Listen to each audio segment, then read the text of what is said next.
আজ প্রায় 5 বছর পর দেশে যাচ্ছি। এই 5টা বছর আমার থেকে অনেক প্রয়োজনীয় জিনিস কেড়ে নিয়েছে। সম্ভবত কেউ অনেক বছর পর দেশে গেলে অনেক আনন্দ অনুভব করে, কিন্তু সেটা আমার জন্য আর হয়ে ওঠেনি। কিছুদিন আগে আমার পড়াশোনা শেষ করেছি আমি, আর এখন আমি কানাডার বিমানবন্দরে। নিরাপত্তা রক্ষীরা আমাকে ভালো করে দেখে ফ্লাইটে যেতে বলল। ফ্লাইটে উঠে প্রথমে নিজের সিটে গিয়ে বসলাম। আজ কেন জানি না অতীতের সব কথাগুলো মনে পড়ছে আব্বুর কথা, যিনি কিনা আমার সব আবদার পূরণ করতেন। কিছু সময় পরেই আমাদের ফ্লাইটটা আকাশপথে উড়াল দিল। বুঝতে পারছি না, সবাই দেশে যাওয়ার জন্য ব্যাকুল হয়ে পড়ে, কিন্তু আমি তা চাচ্ছি না। মনের ভিতর ভয় বিরাজ করছে, হয়তো এটাই হওয়ার কথা ছিল। আজ অতীতটা খুব করে ডাকছে আমায়। এসব ভাবতে ভাবতে চোখ বন্ধ করে নিলাম। কলেজের প্রথম দিন থেকেই শুরু করা যাক। সময়টা ছিল 2021 সাল। ঘুমিয়ে আছি, এমন সময় রুমে এসে ঘুম থেকে ডেকে তুললেন। নীলয়, কলেজে যাবি না? আম্মু, কিন্তু একটু পরে। না বাবা, দেখ অনেক বাজে, প্লিজ ওঠ। ঠিক আছে আম্মু, উঠছি।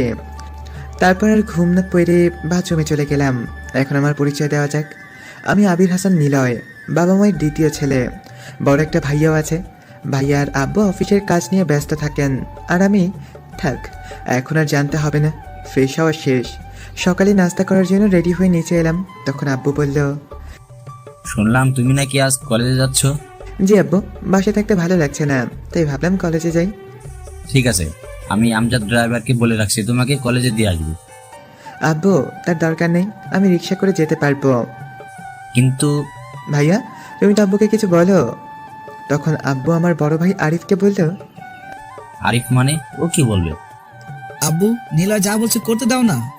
কিন্তু তুমি একটা জিনিস ভেবে দেখো, ওকে দেখে কে বলবে যে ও আমার ছেলে বা তোমার ছোট ভাই? এরকম কি ওর কোনো চিহ্ন আছে? প্লিজ আব্বু, নীলা যেহেতু চায় না, তাহলে বিলাসবহুল জীবন জোর করছো কেন? ঠিক আছে, তোমরা যেটা ভালো মনে করো। এখন কিছু টাকা দাও। নাও। ধন্যবাদ আব্বু, আর ভাইয়া তোমাকেও। ঠিক আছে। তারপর নাস্তা করে বাসার বাইরে চলে এলাম। প্রায় 5 মিনিট অপেক্ষা করার পর একটা রিক্সা পেলাম। কলেজে ঢুকতে যাব ঠিক তখনই ঠাস ঠাস। অবাক হচ্ছেন? আমি হয়েছি। কিছু না জানি থাপ্পড় খেলাম। তাকিয়ে দেখলাম একটা মেয়েদের গ্যাং বলতে কিছু মেয়ে আমার সামনে দাঁড়িয়ে আছে। যে মেয়েটা আমাকে থাপ্পড় মারল, তার দিকে করুণ আর্তনাদে তাকিয়ে আছে। হঠাৎ ওই মেয়েটা আমার কলার ধরে একপাশে নিয়ে গেল আমাকে, আর বলল, ওই শালা ফকির, তুই আমার ফ্রেন্ডকে কি বলছিস? কি আপনার ফ্রেন্ড? আর কি বলেছি? নেকা, এ যেন ভাজা মাছ উল্টিয়ে খেতে জানে না। দেখেন, আপনার কোথাও ভুল হচ্ছে। কি? আমি ভুল করছি? তুই আমাকে চিনিস আমি কে? না, আর জানতেও চাই না। প্লিজ আমাকে যেতে দিন, আমার ক্লাস আছে। যেতে তো দিবই, তার আগে আমার ফ্রেন্ডের থেকে মাফ চাইবি। ঠিক আছে, আপনার ফ্রেন্ডকে ডাকুন। সে যদি বলে আমি তাকে কিছু বলেছি, তখন মাফ চেয়ে নিব। মেয়েটি আমার কথা শুনে অন্য একটা মেয়েকে বলল তাকে ডেকে আনতে। কিছু সময় পরে ওই মেয়েটির সাথে আরেকটি মেয়েকে নিয়ে আসলো। হয়তো এনার জন্যই মার খেতে হলো। এখনও গলাটা ব্যথা করছে। ওই মেয়েকে বললাম, আপু, আমি কি আপনাকে কিছু বলেছি? কই না তো। দেখছেন, থাপ্পড় দেওয়া মেয়েটাকে উদ্দেশ্য করে বললাম। কিন্তু তুই তো একই দেখিয়েছিলি। আরেকজন মেয়ে বলল, জান্নাত, আমি যার কথা বলেছিলাম সে ইনি না, অন্য আরেকজন ছিল। তার মানে মেয়েটির নাম জান্নাত। নামটা সুন্দর হলেও বেয়াদবের হাড্ডি পোড়া। চেনা নেই জানা নেই অপরিচিত একটা মানুষকে থাপ্পড় মারে। তাদের দিকে খেয়াল করলাম, তারা কি যেন কথা বলছিল। এদিকে আমার লেট, ক্লাসে যেতে দেরি হয়ে যাচ্ছিল। তাই আমি বললাম, এখন কি আমি যেতে পারি? যা। তারপর ক্লাসের দিকে হাঁটা শুরু করলাম, কিন্তু আবার কে যেন ডাকলো। তাকিয়ে দেখলাম জান্নাত। তোর নাম কি? আমার? তুই ছাড়া এখানে কে আছে? আশেপাশে তাকিয়ে দেখলাম তেমন কোনো ছাত্রছাত্রী নেই, তাই বললাম, জি আমি নিলয়। ঠিক আছে, যা। তারপর ক্লাসে চলে এলাম। দেখলাম বন্ধুরা আগে থেকে ক্লাসে বসে আছে। তখন আমার বন্ধু সাকিব বলল, কিরে, এতদিন পর কোথা থেকে উদয় হলি? বাসায় ছিলাম রে। তখন আমার আরেক বন্ধু জয় বলল, তাই বলে 2টা মাস আর এসব কি পরে আছিস? তোর চোখ নেই? শার্ট প্যান্ট পরে আছি। সারা তোর নিজের দিকে খেয়াল আছে?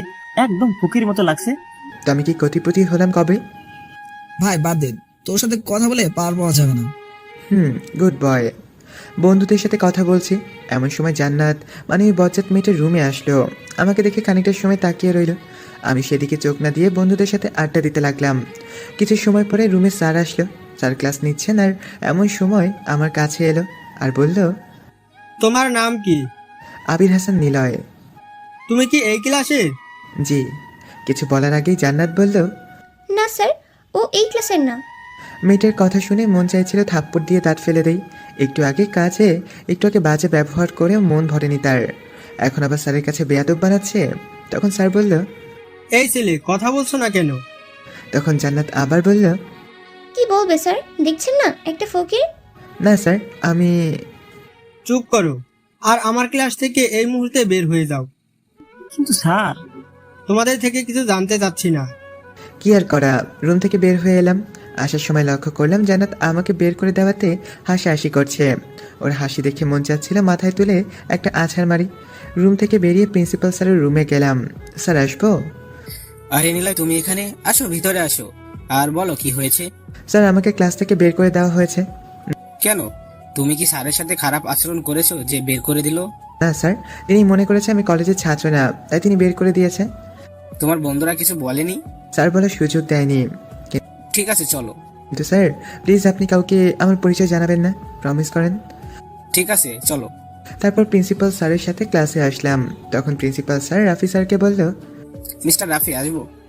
জি স্যার, আসুন। আপনার হয়তো কোথাও ভুল হয়েছে, নিলয় এই ক্লাসেরই ছাত্র এতদিন। তখন আমি প্রিন্সিপাল স্যারকে থামিয়ে দিয়ে বললাম, স্যার প্রমিস করেছেন কিন্তু। ঠিক আছে, এখন ক্লাস করো। প্রিন্সিপাল স্যার চলে গেলেন, কিন্তু এদিকে রাফি স্যার জান্নাতের প্রতি রেগে ফায়ার। তখন স্যার জান্নাতকে বলল, এ মেয়ে দাঁড়াও। জি স্যার, বলুন। কিছু না জেনে তুমি ওর নামে মিথ্যা কথা বললে কেন? আমি তো। চুপ, বেয়াদব মেয়ে। রাফি স্যার জান্নাতকে আরও কিছু কথা শুনিয়ে বসতে বলে। আজকের মতন ক্লাস শেষ করে বাইরে বের হলাম। ঠিক তখন দেখলাম সামনে জান্নাত আর শালা কুত্তা, তোর জন্য আমাকে স্যার কতগুলো কথা শোনালো। সেটা আমি এখন কি করব? তুই কি করবি মানে? তাড়াতাড়ি সরি বল। কি, আমাকে মেরে আবার বলছেন আমি আপনাকে সরি বলবো? যেটা বলছি সেটা কর, না হলে আবার দিমু। থাক, দেওয়া লাগবে না, বলছি। গুড, এখন তাড়াতাড়ি বল। কিছুক্ষণ আশেপাশে তাকিয়ে বললাম, আই লাভ ইউ।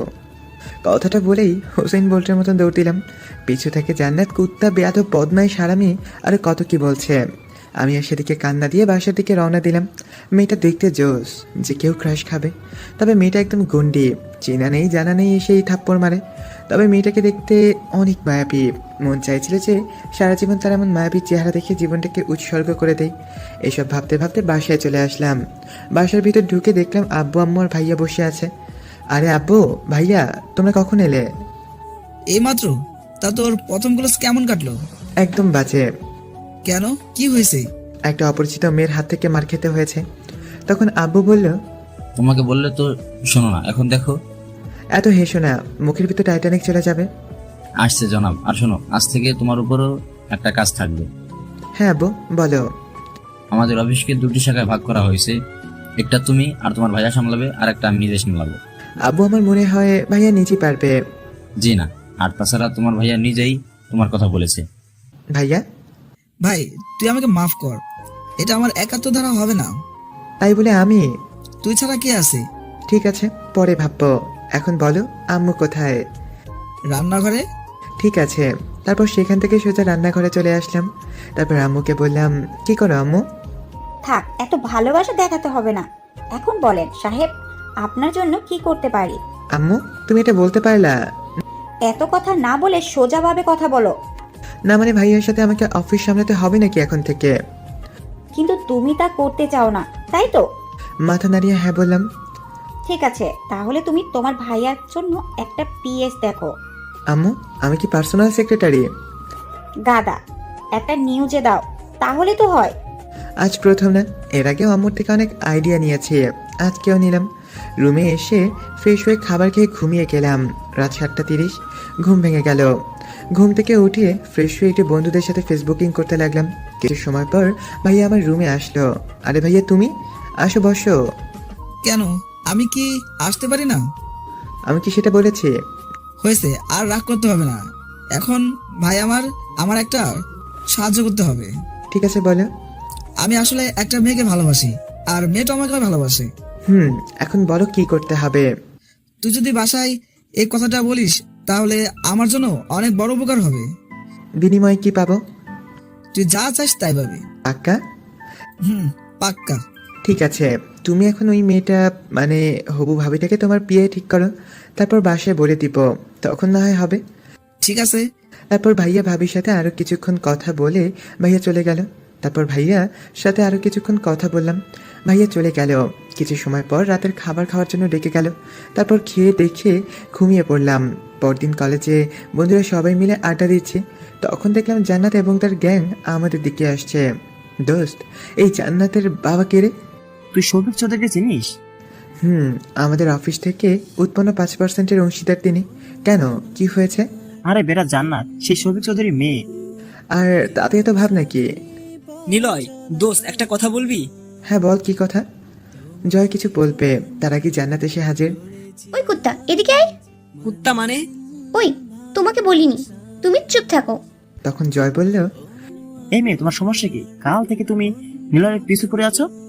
সেটা তোমাদের না জানলেও চলবে। আর তুই এদিকে আয় তাড়াতাড়ি। তারপর আর কি করা, যে ধানি লঙ্কা মেয়ে না, না জানি আবার কখন থাপড় দেয় আমাকে। অবশ্য বন্ধু যেতে বারণ করেছিল, কিন্তু আমি না শুনেই জান্নাতের কাছে এলাম। বলো, কি বলবে? কাল তুই ওটা বললি কেন? কোনটা? I love you. I love you two.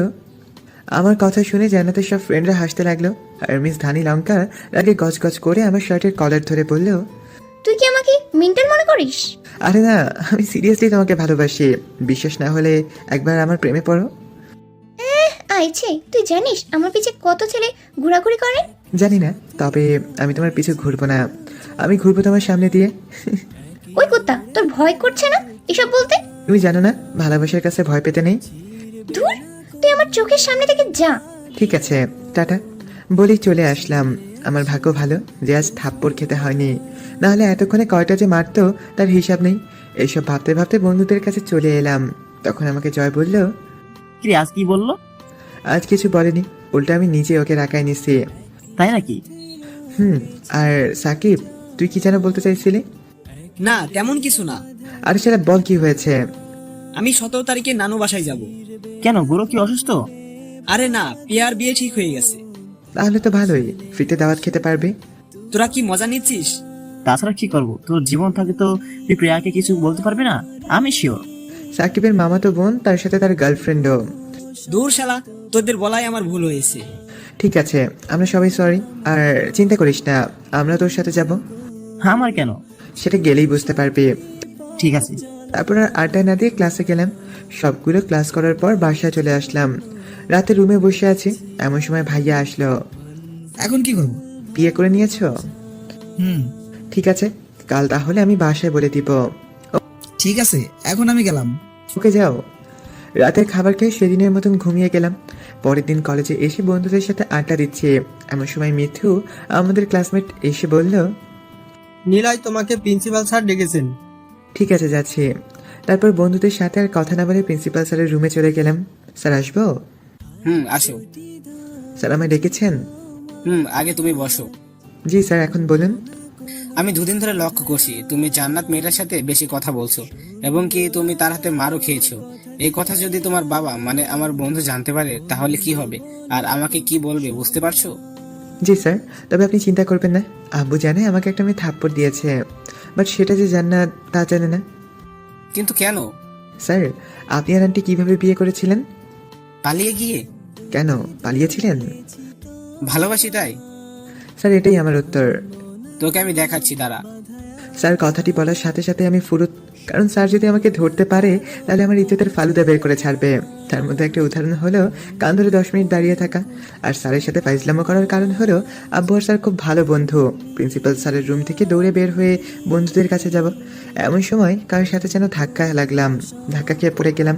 খেয়াল করলাম রুহি, মানে জান্নাতের ফ্রেন্ড। সরি রুহি, আমি আসলে তোমাকে খেয়াল করিনি। তবে একটু দেখে চলতে শেখো। এখন থেকে তো তাই করব। আর তোমাকে ধন্যবাদ কিছু না বলার জন্য। কেন? তোমার জায়গায় তোমার গুন্ডি বান্ধবী থাকলে আমার গালে এতক্ষণে 2টা থাপ্পড় পড়তো। মনে হচ্ছে এখন পারবে? মানে? পেছনে দেখো।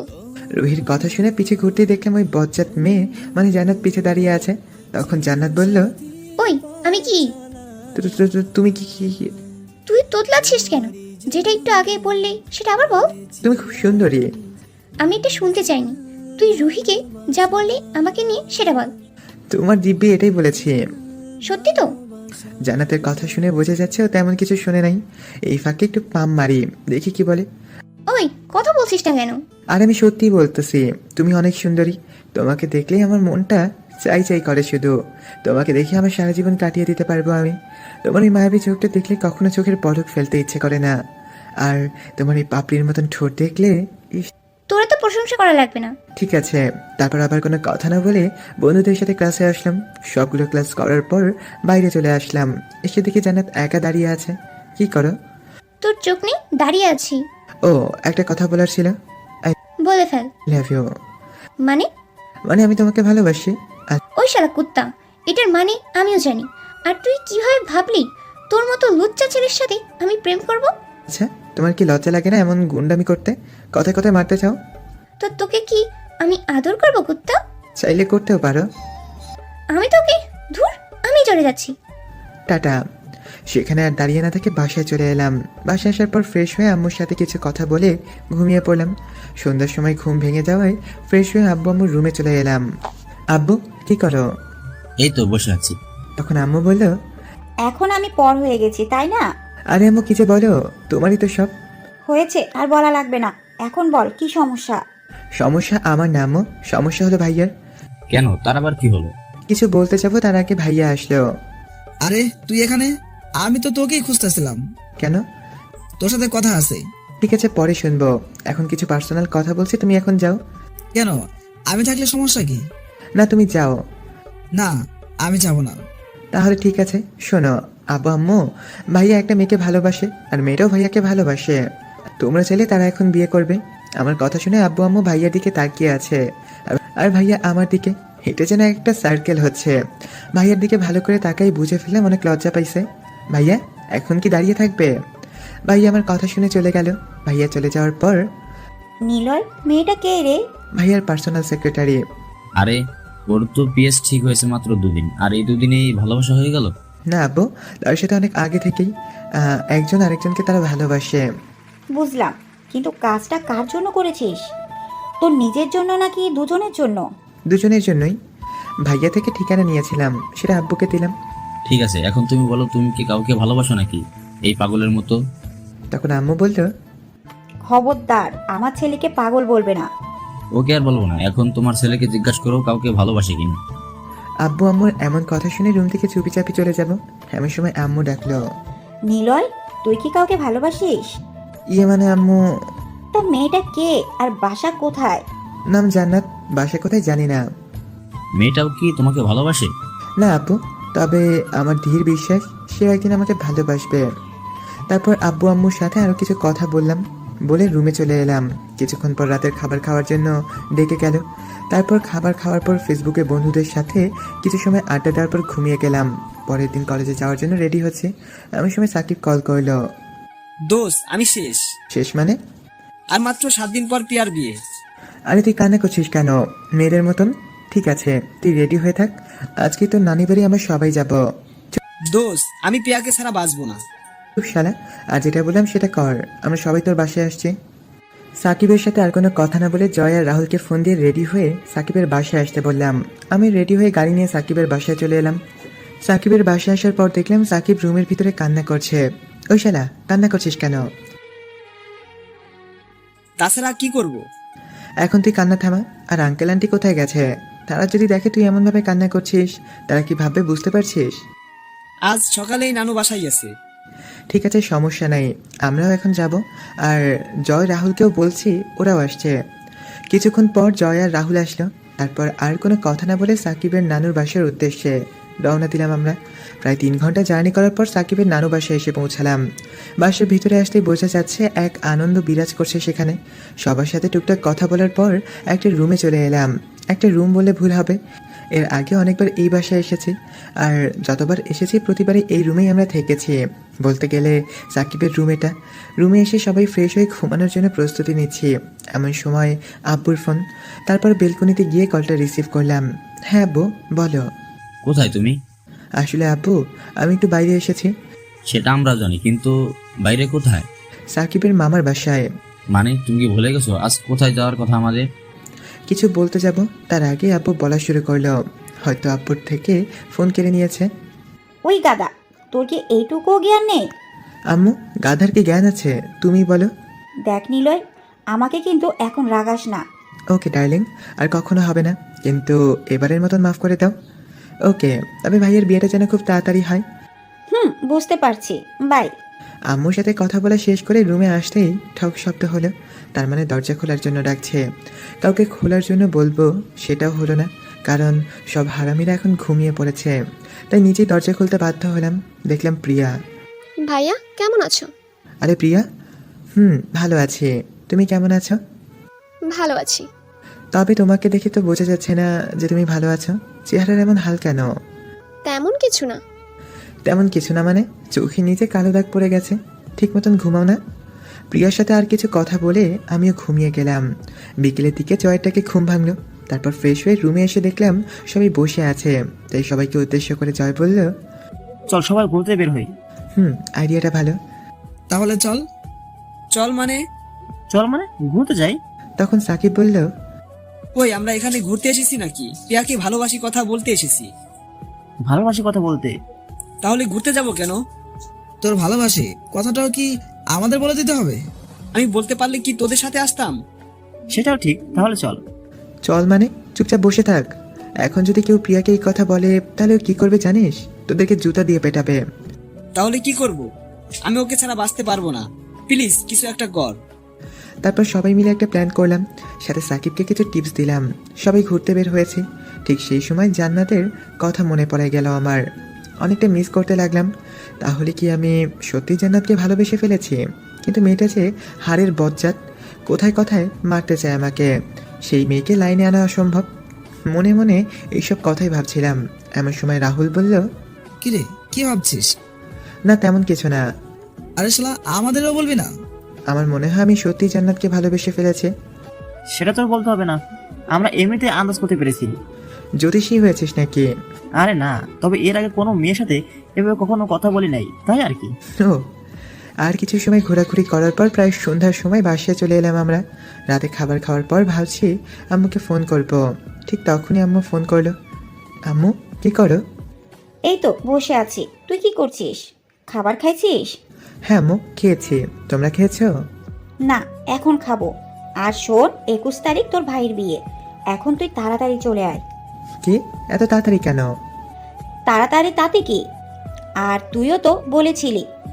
হ্যাঁ, কিন্তু এত তাড়াতাড়ি না। সেটা জানি না। এখন তোর আব্বুর সাথে কথা বল। এই আব্বু, তোমার কি সামান্যতম জ্ঞান নেই? সেটা তোমাকে বলতে হবে না, তাড়াতাড়ি বাসায় চলে আসো, অনেক কাজ পড়ে আছে। সেটা সম্ভব না। কেন? কারণ আমি 23 তারিখ বাসায় যাব। দেখো নিলয়, এখন মজা নিও না, যেটা বলছি সেটা করো। আব্বু সত্যিই বলছি। আব্বু কিছু সময় চুপ করে থাকার পর আবার বলল, কি বলছো কি এসব? হ্যাঁ, আমি সরি, প্লিজ একটু ম্যানেজ করো। আর আমি তাড়াতাড়ি চলে আসার জন্য চেষ্টা করব। ঠিক আছে, রাখছি। বুঝতে পারলাম আব্বু রেগে গেছে, কারণ যখন তিনি রেগে যায় তখন কারোর সাথে কথা বলতে চায় না। সে যাই হোক, সেদিনের মতন ঘুমিয়ে গেলাম। পরের দিন, সাকিব, কাল তোকে যা যা বলেছি সেগুলো খুব মন দিয়ে করবি, একটাও যেন ভুল না হয়। ঠিক আছে, কিন্তু তোরা যাবি না? যাব, তবে তোর পিছু পিছু। ঠিক আছে, আমি তাহলে গেলাম। তারপর সাকিব চলে গেল। কিন্তু আমাদের সবার দুর্ভাগ্য, যেটা ভাবছিলাম সেটাই হয়েছে। দুর্ভাগ্যটা হলো শালা ভিতুটা আজকেও প্রিয়াকে কিছু বলতে পারেনি। আরও 3 দিন চলে গেল। ভাইয়ার মাত্র 2 দিন পর বিয়ে, আর এদিকে একটু কাজ হলো না। মন খারাপ করে বসে আছি। তখনই প্রিয়া রুমে আসলো। ভাইয়া কি করো? কিছু না, এমনি বসে আছি। ভাইয়া তোমার কি গার্লফ্রেন্ড আছে? আছে আবার নেই। মানে? মানে তুমি বুঝবে না। প্রিয়ার সাথে আরও কিছু কথা বললাম। আর আপনাদের তো বলাই হয়নি, প্রিয়া ইন্টার প্রথম বর্ষের ছাত্রী, আমাদের থেকে 1 বছরের জুনিয়র। আর জানা লাগবে না। এইভাবে আরও একদিন চলে গেল। আর মাত্র ভাইয়ার বিয়ের একদিন আছে। ধর, কাদের সাথে এলাম। এখন ভাইয়ার বিয়েটাও মিস করতে হবে। আর কাল অপেক্ষা করব, না বলতে পারলে সোজা বাসায় চলে যাব। আর শালার ভিতরটাও একটু বলার সাহস নাই। আর মাত্র 2 দিন পর বিয়ে। পরের দিন, ধর, ভাইয়ের বিয়েটাও মিস হয়ে গেল। মন চাইছে শালাকে আজকে পুকুরের জলে ফেলে দেই। মনে মনে এইসব ভাবছি। আর সাকিব প্রিয়ার পিছু পিছু যাচ্ছে। কিছু পথ যাওয়ার পরেই দেখলাম, কিছু দূর যাওয়ার পরে প্রিয়া সাকিবকে জড়িয়ে ধরলো। এই দৃশ্য দেখে আমরা সবাই রীতিমতো অবাক না হয়ে আর পারলাম না। তবে ওদের দুজনের থেকে আমরা অনেকটা পিছনে। ওরা কি কথা বলছে সেটা ভালোভাবে বুঝতে পারছিলাম না আমরা কেউই। তাই ওদের কাছে গিয়ে শুনতে পেলাম, প্লিজ সাকিব, আমি তোমাকে ছাড়া বাঁচবো না। তুমি যদি আমাকে আজ ফিরিয়ে দাও তাহলে আমি সত্যি সত্যি আত্মহত্যা করব। প্লিজ সাকিব, আমাকে ফিরিয়ে দিস না। আমি তোকে সেই ছোট্ট থেকে ভালোবাসি, কিন্তু বলতে পারিনি। তার কারণ হলো আমার খুব ভয় হতো যদি তুই আমার ভালোবাসার মর্যাদা না দিস। কিন্তু আজ তোকে বলতে হচ্ছে, কারণ আমি পারবো না তোকে ছাড়া থাকতে। আমি সত্যি তোকে অনেক ভালোবাসি। প্রিয়ার কথাগুলো শুনে আমরা থমকে গেলাম। তবে আমাদের থেকেও মনে হচ্ছে সাকিবই বেশি অবাক হয়েছে। কয়েক মুহূর্তের জন্য ল্যাম্পপোস্ট হয়ে গেছে, কোনো কথা বলা তো দূরে থাক, একটু নড়াচড়া করছে না সে। সাকিবের এমন করুণ কাহিনী দেখে প্রিয়া আবার বলল, কি হলো, কথা বলছিস না কেন? এই, তুই সত্যি আমাকে ভালোবাসিস? হ্যাঁ, অনেক ভালোবাসি। কিন্তু তোর তো কাল বিয়ে। আমার মনে হয় তোর কাল বিয়ে করে নেওয়াই ভালো। সাকিবের কথা শুনে কিছুক্ষণের জন্য মন চাইছিল শালাকে জুতা দিয়ে পিটাবো। হঠাৎ মনে পড়লো প্রিয়ার কথা। আমাদের এত রাগ হচ্ছে না, না জানি ওর কত রাগ হচ্ছে শালা ভিতুটার প্রতি। আল্লাহ ভালো জানে যে কি পরিমাণ রাগ হচ্ছে। দ্রুত ওদের কাছে গেলাম। প্রিয়া, তোমাকে অনেক ধন্যবাদ, আর এখন বাসায় যাও। ধন্যবাদ কেন? কারণ এই হারামিটাও তোমাকে ভালোবাসে। কিন্তু ও তো। কিছু না, তুমি এখন বাসায় যাও। আমাদের কথা শুনে প্রিয়া বাসায় চলে গেল। প্রিয়া চলে যাওয়ার পর আমি আর জয় রাহুল মিলে সাকিবকে ইচ্ছা মতন পিটাইলাম। তারপর বললাম, শালা তোর জন্য এখানে এসেছি, আর তুই কি না? আমি কি করব, কাল তো ওর বিয়ে। তাহলে আমাদের এখানে আনেছিলি কেন? তোর জন্য আমার ভাইয়ের বিয়েতেও যেতে পারিনি, আর তুই কি না? ভাই, আমার অনেক ভয় করছে। আর একবার ভয়ের কথা বললে তোর এখানেই মেরে ফেলবো। সারা তোর জন্য কতদিন গার্লফ্রেন্ডের সাথে দেখা করতে পারি না। যা হবার হয়েছে, তুই আজকে আঙ্কেল আন্টিকে প্রিয়ার কথা বলবি, এ বিষয়ে আর কিছুই শুনতে চাই না। ঠিক আছে। সেখানে আর না থেকে সাকিবের নানুর বাসার দিকে রওনা দিলাম, আর আফসোস করতে লাগলাম ভাইয়ের বিয়েটা মিস করে ফেললাম। ওদের দুজনের প্রতি অনেক রাগ হচ্ছিল। ভালো যদি আগে থেকে বাসতে, তাহলে আগে কেন বললি না? আগে বললে বা কি বা হয়ে যেত। আনমনে এসব ভাবছি, আর হঠাৎ জান্নাতের কথা মনে পড়ে গেল। আজ অনেক দিন হলো কোনো কথা বা দেখা কোনোটাই হয়নি। কি যে করি, আইডিয়া। জয়, দোস্ত, তোর গার্লফ্রেন্ডকে একটু ফোন দে তো। কেন? ওর থেকে জান্নাতের নাম্বারটা নিব। কিন্তু নুসরাত। আমার কথা বল, তাই দিবে। তারপর জয় নুসরাতের সাথে কথা বলার পর ওর নাম্বারটা নিয়ে আমাকে দিল।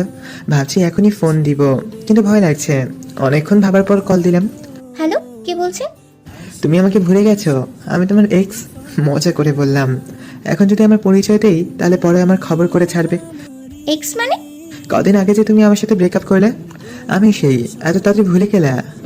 দেখ, মেজাজ কিন্তু খারাপ করিস না। আর তোর বাসা কোথায়, শালা লুচ্চা কোথাকার? আরে যেন রাগ করছো কেন? দেখ, আর একবার যদি আজে বাজে কথা বলিস, তোকে ফোনের ভিতরে কি পিটাবো কিন্তু। আমি আজে বাজে কথা বলছি না, জানো? আবার তুই? দেখ, আজ আনন্দের দিনটাতে আমাকে রাখাস না, তাহলে কিন্তু ভালো হবে না। আনন্দ? কিসের আনন্দের দিন? সেটা তোকে বলতে যাবো কেন? আমি তোমার ভবিষ্যতের স্বামী হব, তাই। আল্লাহ, এ কোন পাগল! রাখ তুই। কলটা কেটে দিল। কথা বলা শেষ হতেই সবগুলো একসাথেই হাসিতে মেতে উঠলাম। তারপর সবাই কথা বলতে বলতে সাকিবের নানু বাসায় চলে গেলাম। রাতে রুমের ভিতর একা একা বসে আছি, কারণ সাকিব গেছে ওর বাবা মা আর ওর মামা মামিকে বলতে। আর জয় রাহুল ওদের গার্লফ্রেন্ডের সাথে বাইরে গিয়ে কথা বলছে। আমি ভাবলাম আম্মুকে কল দেই, যেই ভাবে সেই কাজ। আম্মুকে কল করলাম। আম্মু, কি করো? বুঝতে পারলাম রাগ করেছে, কারণ যখন আমার উপর রাগ করে তখন আর আমার সাথে কথা বলে না। ঠিক আছে, কথা বলতে হবে না, বাই। আমি কিন্তু সত্যিই কেটে দিলাম। আর তখনও বাসায় ফিরবো না, আকাশের এই তারার দেশে চলে যাব, দেখবা। তখন বুঝবা কেন আমার সাথে কথা বলনি। কিছুক্ষণ চুপ থাকার পর আম্মু কান্না করে দিল। আমি জানতাম এটা বললে আম্মু কষ্ট পেয়ে কান্না করবে, কিন্তু কি বা করবো, এটা বললেই শুধু তার রাগ ভাঙানো যায়।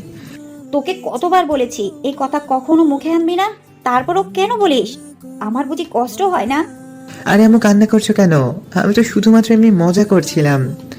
তাই বলে প্রতিবার এরকম মজা করতে হবে? তুমিও তো প্রতিবার রাগ করো। থাক, আর বলতে হবে না। Thank you darling. এখন বলো, বিয়ের কি খবর? এখনো সবাই আসেনি, তবে মনে হচ্ছে একটু পর চলে আসবে। আর তুই বাসায় আসবি কবে? কাল চলে আসবো। পাক্কা তো? হ্যাঁ, পাক্কা। মনে থাকে যেন। থাকবে। এখন রাখছি। ঠিক আছে, বাই। বাই। তারপর কলটা কেটে দিতেই সাকিবের রুমে চলে আসলাম। কিরে, কি বললো? দোষ, বল। সবাই রাজি হয়ে গেছে। সত্যি? হ্যাঁ। তাই কি বলেছিলি যার জন্য রাজি হয়ে গেল? আরে, আমার জ্ঞানে কিছুই বলেনি।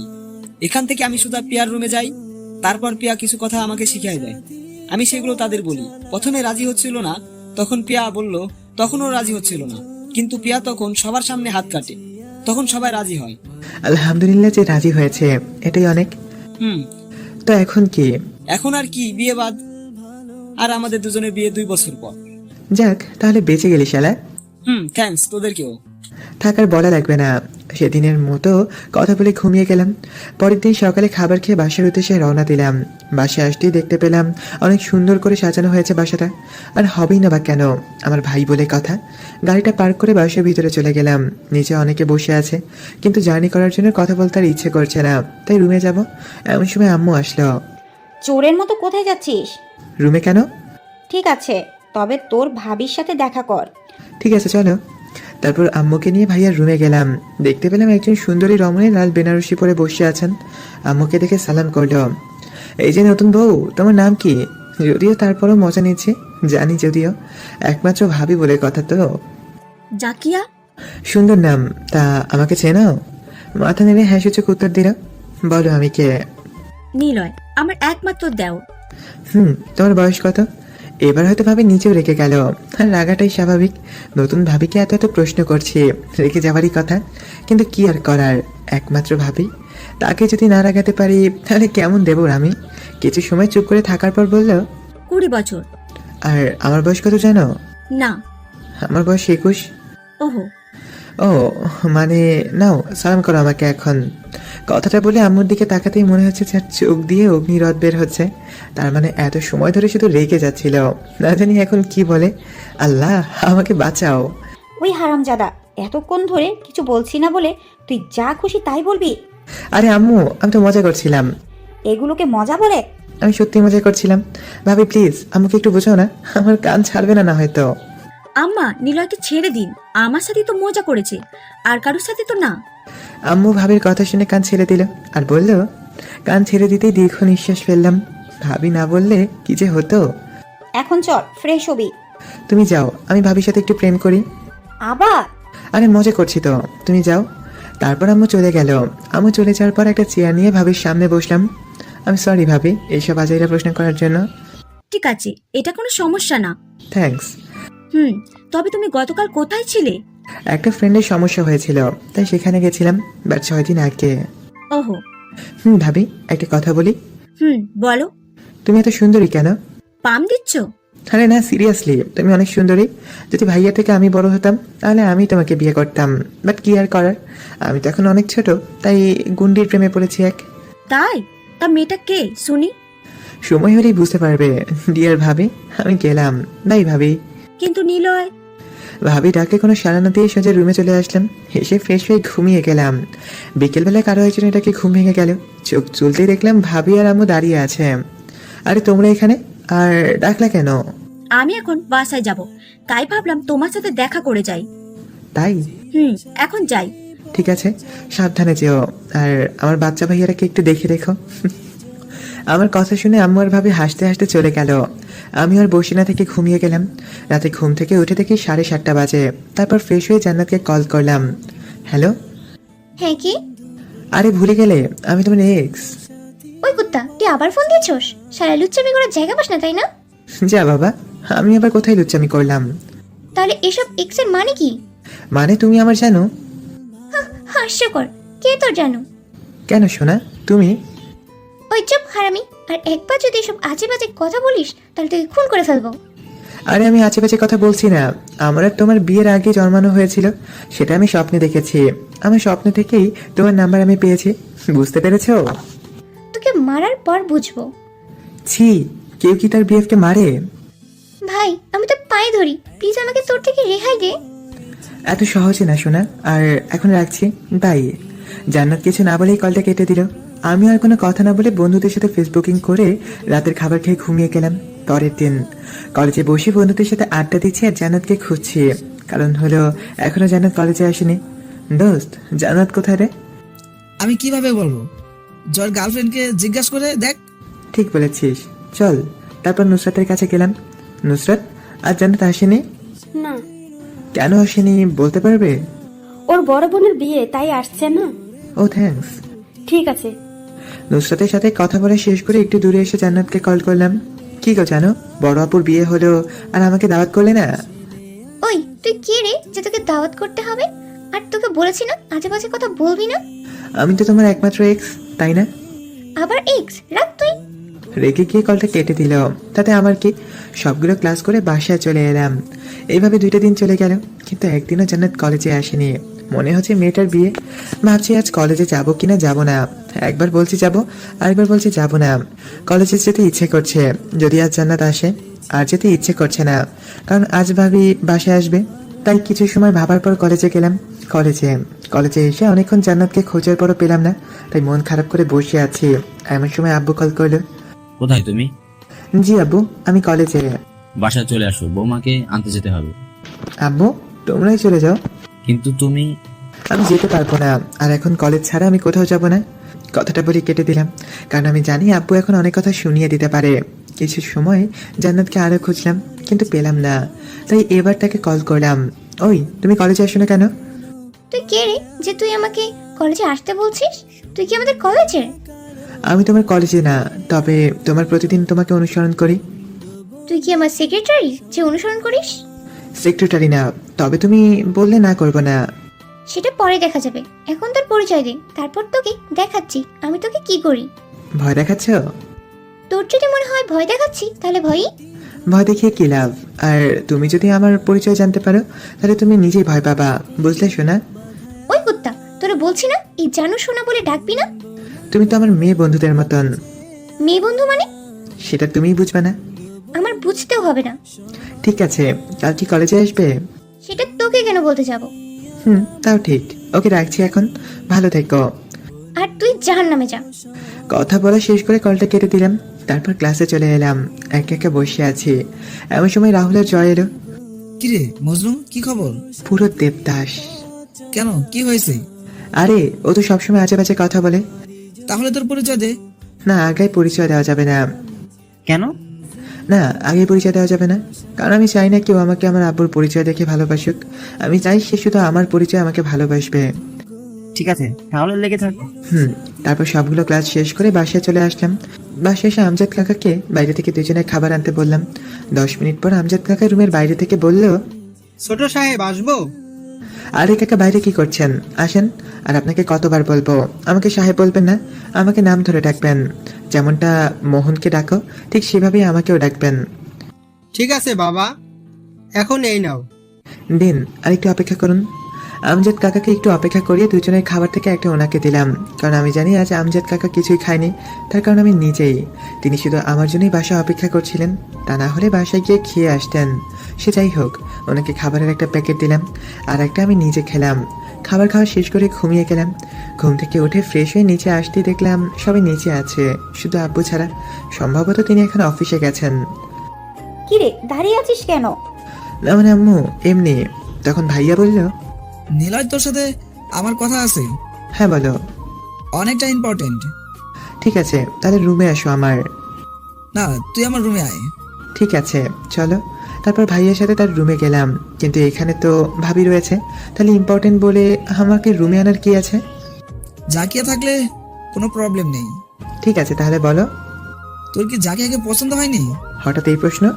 তখন ভাবি বলল, কারণ তুমি আমাকে আনার জন্য আমার বাসায় যাওনি। ঠিক আছে, তখন না হয় তোমার কাজ ছিল, বাট আজ তো তুমি ফ্রি ছিলে, তাই না? আরে ভাবি, ফ্রি ছিলাম, বাট অনেক প্যারা। প্যারা মানে? আমি একটা মেয়েকে ভালোবাসি, কিন্তু সে আমাকে সহ্যই করতে পারে না। কে সেই মেয়ে শুনি? বড় একদিন বলবো নি। ঠিক আছে। এটা কি তোমাদের ইম্পর্টেন্ট কথা? হুম। ঠিক আছে, আমি তাহলে এখন যাচ্ছি। ঠিক আছে। ভাইয়ার রুম থেকে বের হয়ে ছাদে চলে আসলাম। অনেকদিন হলো ছাদে আসি না, যার জন্য বিকেলে মনোমুগ্ধকর পরিবেশটাকেও আর উপভোগ করা হয় না। তবে আজ অনেক ভালো লাগছে। হঠাৎ জান্নাতের কথা মনে পড়তেই পকেট থেকে ফোনটা বের করে ফোন দিলাম। ফেসবুকে গিয়ে জান্নাতকে একটা নক করলাম, তবে কোনো রিপ্লাই আসলো না। হয়তো এখন পেবুতে নেই। আমি আর কিছু না ভেবে বিকেলবেলার পরিবেশটাকে উপভোগ করতে লাগলাম। অনেকক্ষণ ছাদে থাকার পর রুমে আসলাম, কিন্তু ভালো না লাগার জন্য আব্বু আমার কাছে গেলাম। তাদের সাথে কিছু সময় কথা বলার পর রুমে এসে ফোনটার ডাটা অন করতেই মেসেঞ্জারে একটা শব্দ হলো। লক্ষ্য করলাম যে জান্নাত রিপ্লাই দিয়েছে, তবে শুধুমাত্র একটা রাগি ইমোজি। কি আর করার, কোনো টেক্সট আর করলাম না। তারপর সেদিনের মতন রাতের খাবার খেয়ে ঘুমিয়ে গেলাম। পরের দিন খুব সকালে কারোটাকে ঘুম ভেঙে গেল। পুরোটা মেজাজ খারাপ করে দিল। তার দিকে লক্ষ্য করতে দেখলাম ভাবি দাঁড়িয়ে আছে। কি হলো, ডাকছো কেন? ঘুম থেকে ওঠো। একটু পরে, তুমি যাও। না, এখন ওঠো। ভাবি প্লিজ। বুঝতে পারছি, আমার ছোট বোনের সাথে তোমার বিয়ে দিতে হবে, তাহলে বুঝবে। কেন, তোমার বোন কি ভূত? ভূত না, তবে ভূতের থেকেও বেশি কিছু। বেশি কিছু মানে? যে সকালে ঘুম থেকে ওঠে না, তার শরীরে সোজা পানি ঢেলে দেয়। আমাকেও অনেকবার দিয়েছে। বাবা ঠিক আছে, তুমি যাও, আমি উঠছি। তারপর ভাবি চলে গেল। আর এখন শুনুন, আমি তখন অবধি জানি না যে জান্নাতের যে ভাবির ছোট বোন। জানলে হয়তো ভাবিকে বলে দিতাম জান্নাতের সম্পর্কে। সে যাই হোক, এখন গল্পে আসা যাক। ভাবি চলে যাওয়ার পর ফ্রেশ হয়ে নিচে এলাম, দেখলাম আব্বু ভাইয়া বসে আছে। তখন আব্বু বলল, এত সকালে ঘুম থেকে ওঠার কারণ কি? তোমার বৌমা আছে না, তার বোনকে বিয়ে করব, তাই সকাল সকাল ওঠার প্রস্তুতি নিচ্ছি। রিয়া মানে? আব্বু, তোমার একটু বয়স হয়েছে, তাই তুমি বুঝবে না। বুঝবো না মানে? তুই দাঁড়া। কে শোনে কার কথা? এক দূরে রান্না করে আম্মুর কাছে। আব্বু দরজা অবধি এসে আমার কাছে আসছে না আমার। আব্বু আসো, অনেক ভালো খাবার হচ্ছে। না থাক, আমি যাই। তখন আম্মু বলল, এখানে কেন এসেছিলি? আব্বু কিছু বলার আগে আমি আম্মুকে বললাম, আম্মু, আব্বু আমাকে মারার জন্য এসেছে। কি?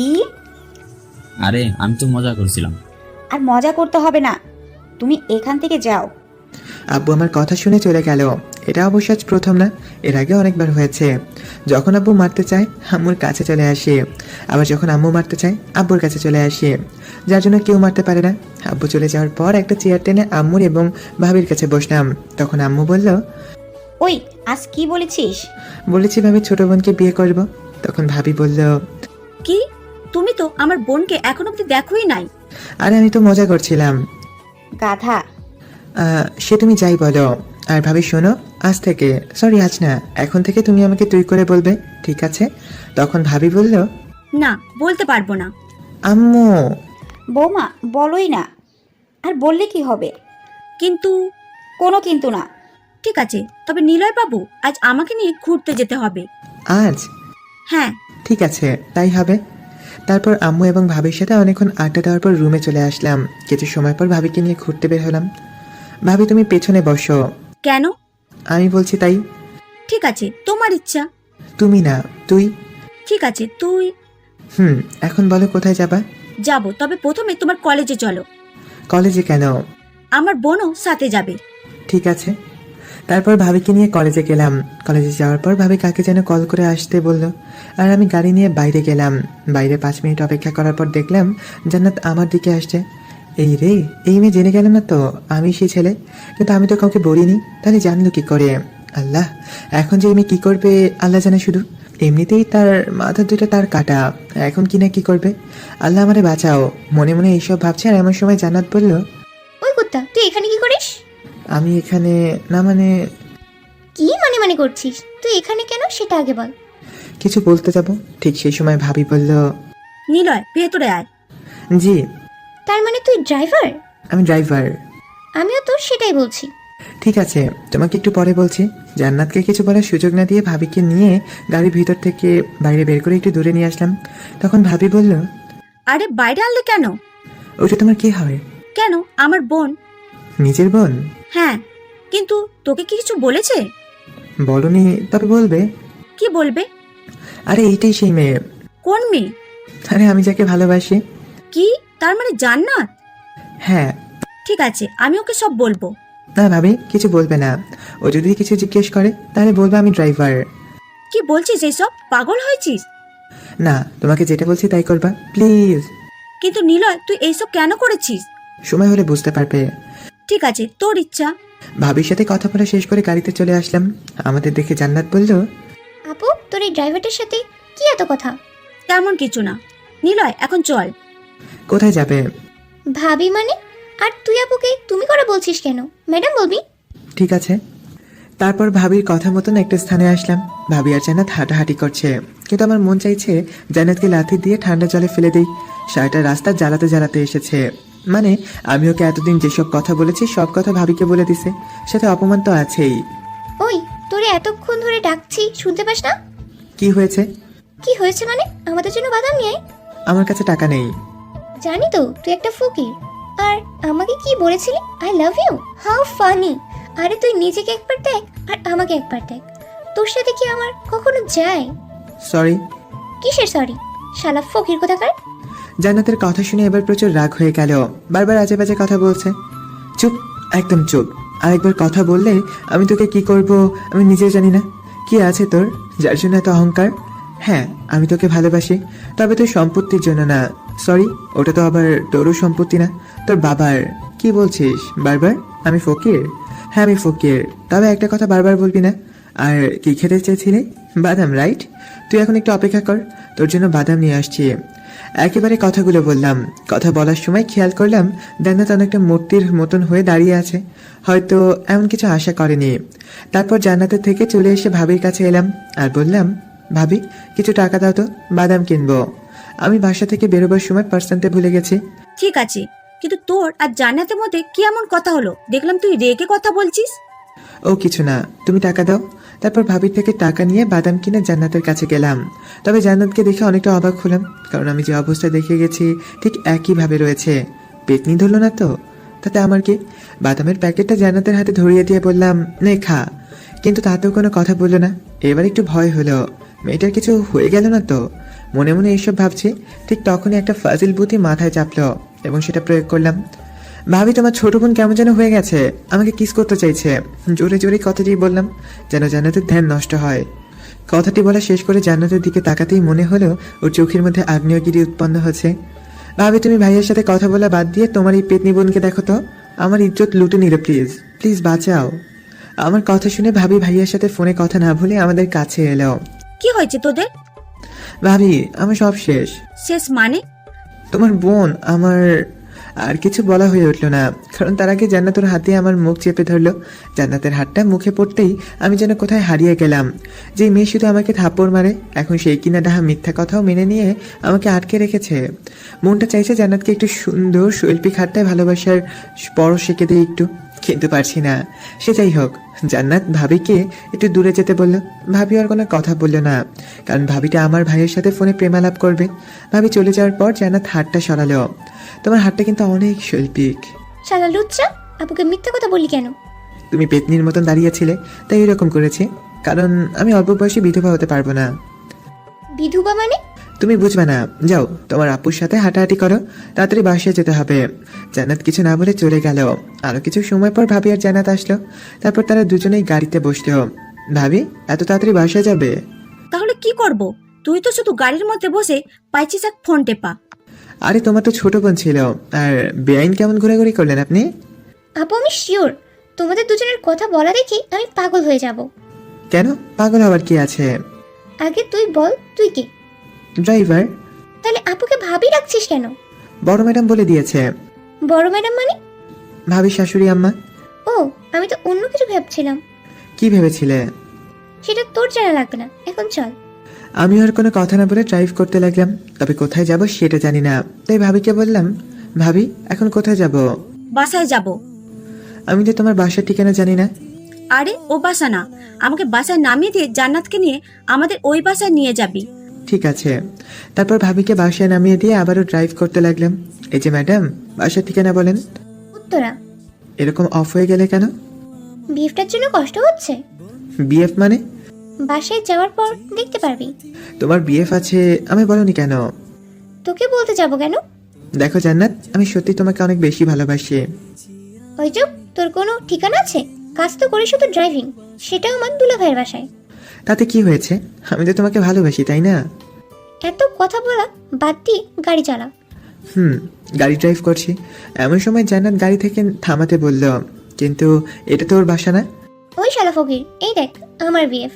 একটা ফটো দেখিয়ে বলল, আর ফটোটা দেখার পর আমি হাসবো নাকি কান্না করব বুঝতে পারছি না, কারণ ফটোটা কোনো মানুষের না, শুধুমাত্র একটা বিড়াল।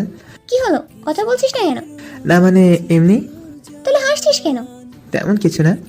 ওই চুপ, এখন তাড়াতাড়ি গাড়ি চালা। ঠিক আছে জানেমান। তোকে আমি দূর। জান্নাতের সাথে আর কোনো কথা না বলে ওর দেওয়া ঠিকানা নিয়ে আসলাম। জান্নাত গাড়ি থেকে নেমে চলে গেল। কি মেরে বাবা, একটা বারের জন্য বাসার ভিতরে আসতে বললো না, শালি কিপটে একটা। সেখানে আর না থেকে বাসায় চলে এলাম। এভাবে আর কিছুদিন চলে গেল। তবে এখন অবধি আমি জান্নাতকে জানতে দেইনি যে আমি কে আর কি আমার পরিচয়। একদিন রাতে আম্মু আব্বুর সাথে কথা বলছিলাম, এমন সময় ভাবি আসলো। তখন আম্মু বলল, বৌমা কিছু বলবে? হ্যাঁ আম্মা। বলো। আম্মা আমি আসলে কাল বাসায় যেতে চাইছি। কিছুদিন পর গেলে হয় না? ঠিক আছে আম্মা। আর আম্মা, আপনি কি নিলয় বিষয়ে কিছু জানেন? ভাবি তারা সব জানে, তুমি এখন তার পরিচয় এনাদের দিও না, দিলেও আমার জীবনের ফেলুদা বের করে ছেড়ে দিবে দেখবা। বৌমা তুমি ওর কথা শোনো না, তুমি আমাদের সব বলো ওর বিষয়ে। তারপর আর কি, কলিজার ভাবিটা সবকিছু আব্বু আম্মুকে বলে দিল। আব্বু আম্মু তোমরা জানো ভালো, বাট এই কথা যেন জান্নাত না জানে। ও জানে আমি শুধুমাত্র তোমাদের বাসার একটা ড্রাইভার। ঠিক আছে, তাই হবে। এরপর আব্বু আম্মু আর ভাবির সাথে আরো কিছু সময় কথা বলে রুমে চলে এলাম। অপরদিকে জান্নাত সেদিনের মতন ঘোরাঘুরি করে বাসায় এসে ঘুমিয়ে পড়ে। সন্ধ্যার সময় ঘুম থেকে উঠে ভাবতে থাকে নিলয়ের কথা। ছেলেটা কত কিছু সহ্য করে যাচ্ছে, কিন্তু কখনো আমার এসব কথার বিপরীতে উত্তর দেয়নি। কত ভালোবাসে পাগলটা। এসব ভাবতে ভাবতে বিছানায় থাকা বালিশটাকে জড়িয়ে ধরে। রাতে খাবার শেষ করে জান্নাত রুমে বসে তার বান্ধবীদের সাথে ফেসবুকে কথা বলতে মগ্ন। এমন সময় ভাবি মানে জান্নাতের আপু জান্নাতকে কল করে। জান্নাত কেমন আছিস? হ্যাঁ আপু ভালো, তুমি কেমন আছো? ভালো। আব্বু আম্মু কেমন আছে? তারাও ভালো আছে। জান্নাত একটা কথা বলার ছিল। সেটা বলার জন্য কি তোমার পারমিশন নিতে হবে? কি বলবো বলো। শোনার পর সত্যিটা বলবি তো? হ্যাঁ রে আপু, একদম সত্যি কথা বলবো। তুই কি কাউকে ভালোবাসিস? কথাটি শোনার পর যথারীতি দুজনেই স্তব্ধ হয়ে গেল। কিছুক্ষণ পর জান্নাত বলল, ইয়ে মানে আপু আসলে। সত্যিটা কিন্তু বলার প্রমিস করেছিলি। হ্যাঁ আপু, ভালোবাসি। তার ছেলেটা কে শুনি? শোনার পর রাগ করবা না, আগে বলো। আরে রাগ করবো কেন? আসলে আমি যাকে ভালোবাসি সে অনেকটাই গরিব, কিন্তু আপু বিশ্বাস করো ও অনেক ভালো। ঠিক আছে, এবার বল ছেলেটা কে? আসলে আপু সেটা তোমাদের বাসার ড্রাইভার। কি ড্রাইভার? হ্যাঁ আপু। তুই শেষে কিনা একটা ড্রাইভারের সাথে? নাম কি? নিলয়। ভাবি কথাটা শুনে যে এত খুশি হয়েছে সে বলার মতো নয়। তারপরে ভাবি নিজেকে স্বাভাবিক করে জান্নাতকে পরীক্ষা করার জন্য বলল, কি বলছিস এসব? ভেবে দেখেছিস? এখানে ভাবার কি আছে? কিন্তু তুই কি জানিস আমার দেওর তোকে কত ভালোবাসে? দেখো আপু, আমি তোমার দেবরকে চিনি না, আর তাকে আমি কখনো ভালোবাসতে পারবো না। কেন পারবি না? কারণ আমি নিলয়কে অনেক ভালোবাসি। যেদিন থেকে ও সততা দেখেছি সেদিন থেকেই ওকে ভালোবাসি। তোমরা হয়তো জানো না, নিলয় তোমাদের বাসার ড্রাইভারের পাশাপাশি পড়ালেখাও করে, কিন্তু সেটা আমার কোনো যায় আসে না। তবে আমি যেদিন ওকে বিনা অপরাধে মেরেছিলাম তারপরও নিলয় কোনো প্রতিবাদ করেনি, বরং হাসি মুখে সব সহ্য করেছে। একদিন আমি বাসায় আসার সময় খেয়াল করলাম নিলয় একটা ছোট্ট প্রতিবন্ধী ছেলেকে সাহায্য করছে। সেটা দেখার পর আমি ওদের ফলো করি। ওদের পিছু পিছু যাওয়ার পর খেয়াল করলাম নিলয় ছেলেটাকে একটা দামি রেস্টুরেন্টে নিয়ে যায় এবং ওর সেই প্রতিবন্ধী ছেলেটাকে অনেক সুন্দর সুন্দর খাবার খাওয়ায়। এটাই শেষ নয় আপু, রেস্টুরেন্ট থেকে বেরিয়ে নিলয় এবং সেই ছোট্ট প্রতিবন্ধী ছেলে একটা রিক্সা নেয়। আমিও তাদের পিছু নেওয়ার জন্য আমিও একটা রিক্সা নিই। রিক্সাটা কিছু দূর যাওয়ার পর দেখলাম নিলয় ছেলেটাকে অনাথ আশ্রমের ভিতরে নিয়ে গেল। আমি দূর থেকে স্পষ্ট বুঝতে পারলাম নিলয়তে মানিব্যাগ থেকে প্রায় সবগুলো টাকা ওই ছেলে এবং ওই অনাথ আশ্রমটাকে সচল রাখার জন্য টাকাগুলো দান করে। ব্যাস, এটা থেকেই আমি ওকে ভালোবাসি। কারণ সে একটা অনাথ ছেলেকে এতটা ভালোবাসে, তাহলে আমাকে কতটা ভালোবাসবে। হ্যাঁ আমি জানি ওর বেতন কম বা তোমরা ওকে কম টাকা দাও, কিন্তু আপু বিশ্বাস করো আমার এতে কোনো সমস্যা হবে না। আমি অল্পতেই অনেক খুশি থাকতে পারবো। তুমি প্লিজ আমাকে এই বিষয় নিয়ে আর কোনো কথা জিজ্ঞেস করো না। জান্নাতের কথা শুনে ভাবির নিজেরা যেন বাকরুদ্ধ হয়ে গেছে। কি বলবে ভেবে পাচ্ছে না।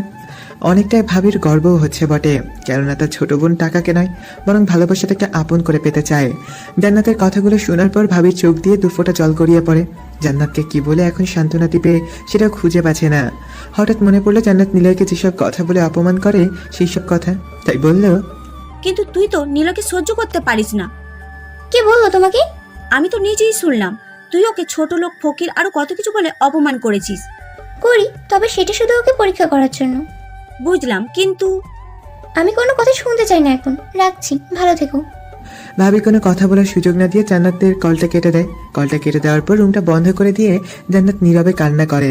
কারণ জান্নাতের মনে একটা ভয়, সেই ভয়টা হলো যদি তার পরিবার এটা মেনে না নেয়, আবার যদি জান্নাতের আপু মানে ভাবি নিলয়কে চাকরি থেকে বের করে দেয়। নিলয়কে নিয়ে হাজারো ভয় জান্নাতের মনে। অনেকক্ষণ কান্না করার পর জান্নাত কখন ঘুমিয়ে যায় নিজেও জানে না। এদিকে জান্নাতের সাথে কথা বলা শেষ করে ভাবি কি করবে ভেবে পাচ্ছে না। জান্নাতের সাথে যেসব কথা হয় সেটা ভাইয়াকে বলে। সবকিছু বলার পর ভাইয়া নিজে অনেক খুশি হয়। এক পর্যায়ে ভাবি নিলয়কে বলার জন্য রুম থেকে বেরোতে যাবে, ঠিক তখনই ভাইয়া ভাবিকে বাধা দেয় এবং সারপ্রাইজ দিবে বলে সেদিনের মতন সবাই ঘুমিয়ে পড়ে। পরের দিন নিলয় মানে আমার কাহিনী। প্রতিদিনের মতন কলেজে চলে এলাম, তবে আজ কলেজে যাওয়ার পরপরই জান্নাতকে দেখতে পেলাম। কিন্তু জান্নাতকে দেখার পর হঠাৎ করে বুকের বাঁ পাশে চিনচিন ব্যথা অনুভব করলাম, কারণ জান্নাতকে দেখে মনে হচ্ছে মেয়েটা অনেক কান্না করেছে, চোখ অনেকটা ফোলা ফোলা লাগছে তার। জান্নাতকে এমন অবস্থায় দেখতে একদমই খারাপ লাগছিল, তাই ক্লাসের দিকে পা বাড়ালাম, কিন্তু পেছন থেকে জান্নাতের ডাক শুনে দাঁড়িয়ে গেলাম। নিলয়, আজ কি তোকে কেউ কিছু বলেছে? কে কি বলতে যাবে? না মানে আমার আপু বা তুই যে বাসায় চাকরি করিস সেই বাসার লোকজন। সেটা চাকরি না বলো, আমি যে বাসার চাকর সেই বাসার মানুষজন। থাপ্পড় দিয়ে কান ফাটিয়ে দিব কুত্তা। আর আমি কি করব শুনি? কি করবি তুই? ভালোবাসি বলবো। ধুর, তোর সাথে কথা বলাই বোকামি। কথাটা বলেই জান্নাত আমার কলার ছেড়ে দিয়ে চলে গেল। আজ মেয়েটার ব্যবহার দেখে অনেকটা অবাক হলাম, কারণ আজ নিজে থেকে আমার সাথে কথা বললো। অন্য দিন হলে তো আপনারা বুঝতেই পারছেন। সে যাই হোক, ওখানে আর দাঁড়িয়ে না থেকে ক্লাসে চলে এলাম। যথারীতি সবগুলো ক্লাস করার পর বাসায় চলে এলাম। বাসায় এসে ফ্রেশ হয়ে ঘুমিয়ে গেলাম। ঘুম থেকে উঠে নিচে আসতেই ভাবি বলল, নিলয় ভাই, আমার এখন থেকে একটু কম কম ঘুমানোর চেষ্টা করো। কেন ভাবি? সেটা তোর উপকারের জন্যই। তবে উপকারটা কি শুনি? এখন বলা যাবে না, আম্মা রয়েছে। তখন আম্মু বলল, তার মানে আমি এই পরিবারের বাহিরের মানুষ? আরে আম্মা, কি যে বলো, তুমি তো আমাদের সবার কলিজা, তাই না নিলয়? থাক, আর বলতে হবে না। নিলয়কে এখন কিছু বলবে নাকি আমি চলে যাওয়ার পর বলবে? না আম্মা, তুমি এখানে থাকো। তাহলে বলো। তারপর গত রাতে ভাবি আর জান্নাতের কথাগুলো সব বলল। সব শোনার পর আমি নিজেও বিশ্বাস করতে পারছি না জান্নাত আমাকে এতটা ভালোবাসে। ভাবি, তুমি সত্যি বলছো? তোর কি মনে হয় আমি মিথ্যা বলছি? ও ভাবি, তুমি আমাকে কি শুনাইলা? খুশিতে মন চাইছে এখনই লুঙ্গি ডান্স দেই। থাক, তার করবো না। আমার ভাবিকে জড়িয়ে ধরে এক দৌড়ে রুমে চলে গেলাম। রুমে এসে টেলিভিশন চালু করে ফুল সাউন্ড দিয়ে একটা গান স্টার্ট করে নাচ শুরু করলাম। কিছু সময় পর হাঁপিয়ে যেতেই বিছনায় শরীরটা এলিয়ে দিলাম। কখন ঘুমিয়ে গেছি নিজেও জানি না। রাতে খাওয়ার জন্য আম্মু ডেকে তুলল।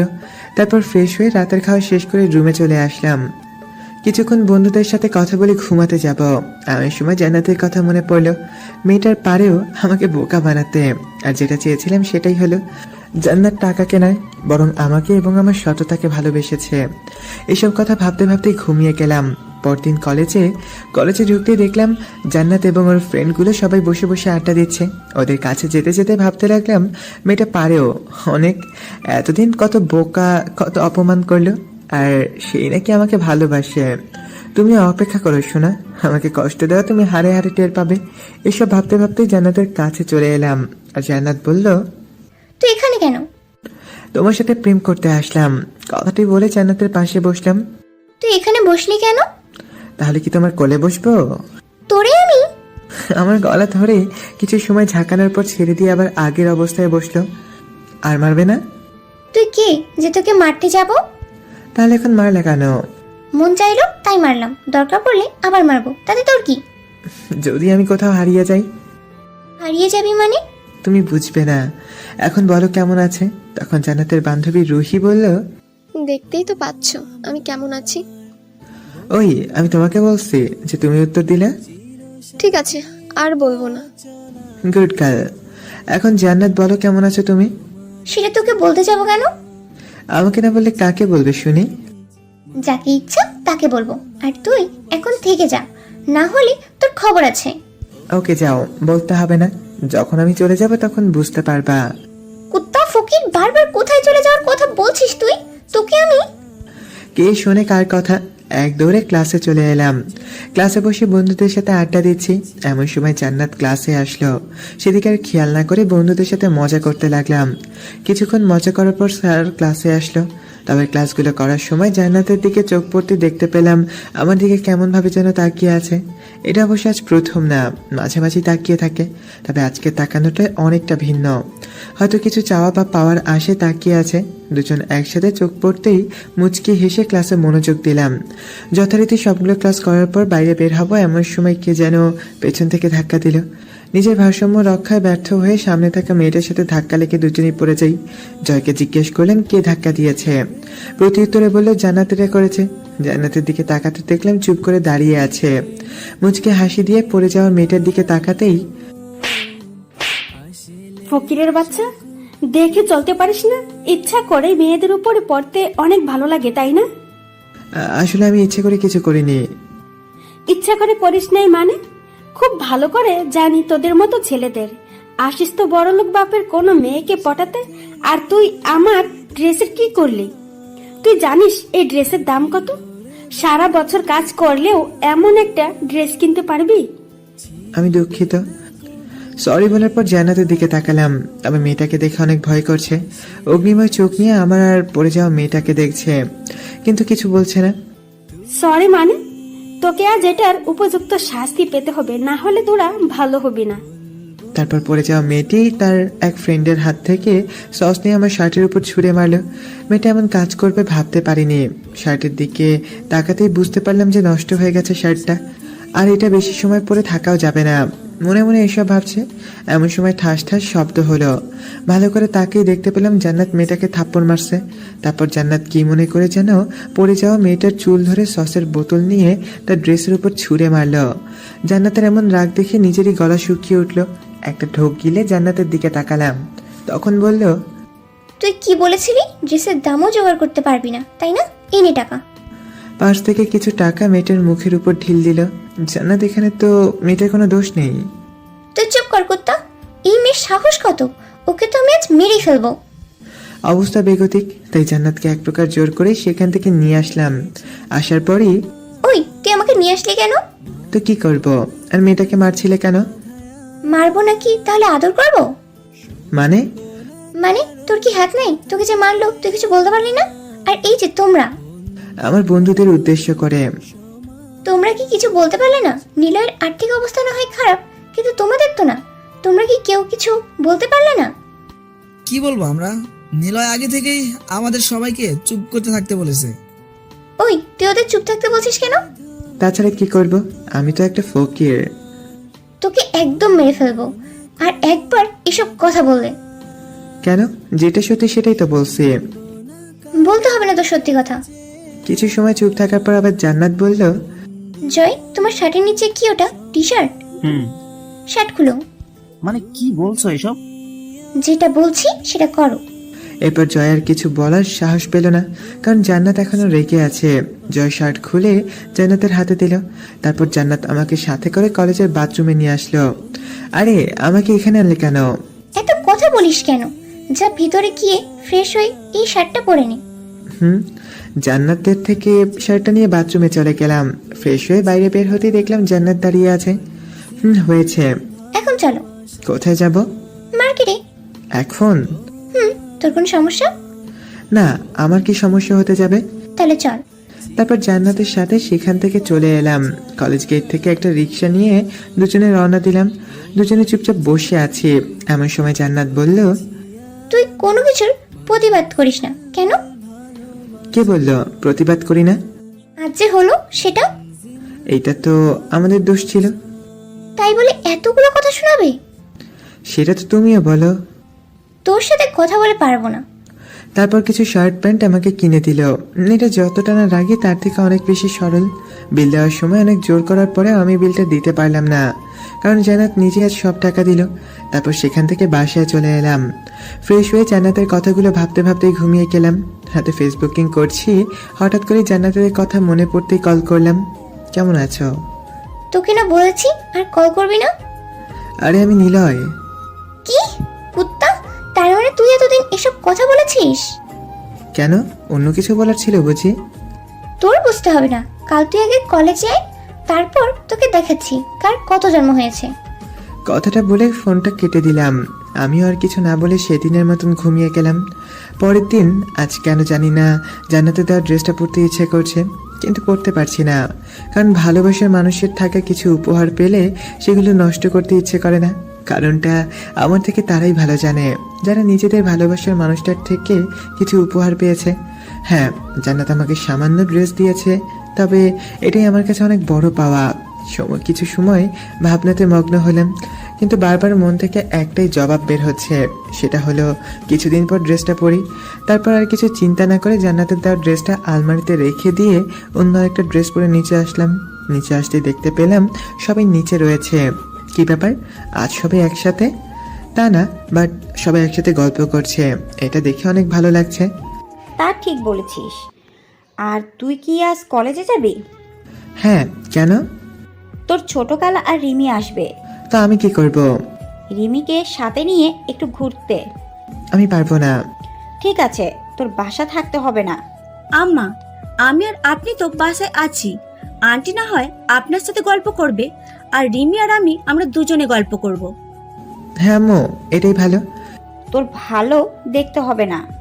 ঠিক আছে, আমি তাহলে গেলাম। আরে খাবার তো খেয়ে যা। ভাবি, আমি বাইরে থেকে খেয়ে নেব। না খেয়ে গেলে আমি জান্নাতকে কল দিয়ে বলবো তুমি আমার কিউট দেও। এই না ভাবি, প্লিজ এটা ওকে বলো না। তাহলে খেয়ে যাও। ঠিক আছে। তারপর আর কি, এক প্রকার জোর করে খাওয়ানো হলো। খাওয়া শেষ করে কলেজের দিকে রওনা হলাম। প্রতিদিনের ন্যায় আজকে জান্নাতকে আর আড্ডা দিতে দেখলাম না। ক্লাসে গেলাম, সেখানেও পেলাম না।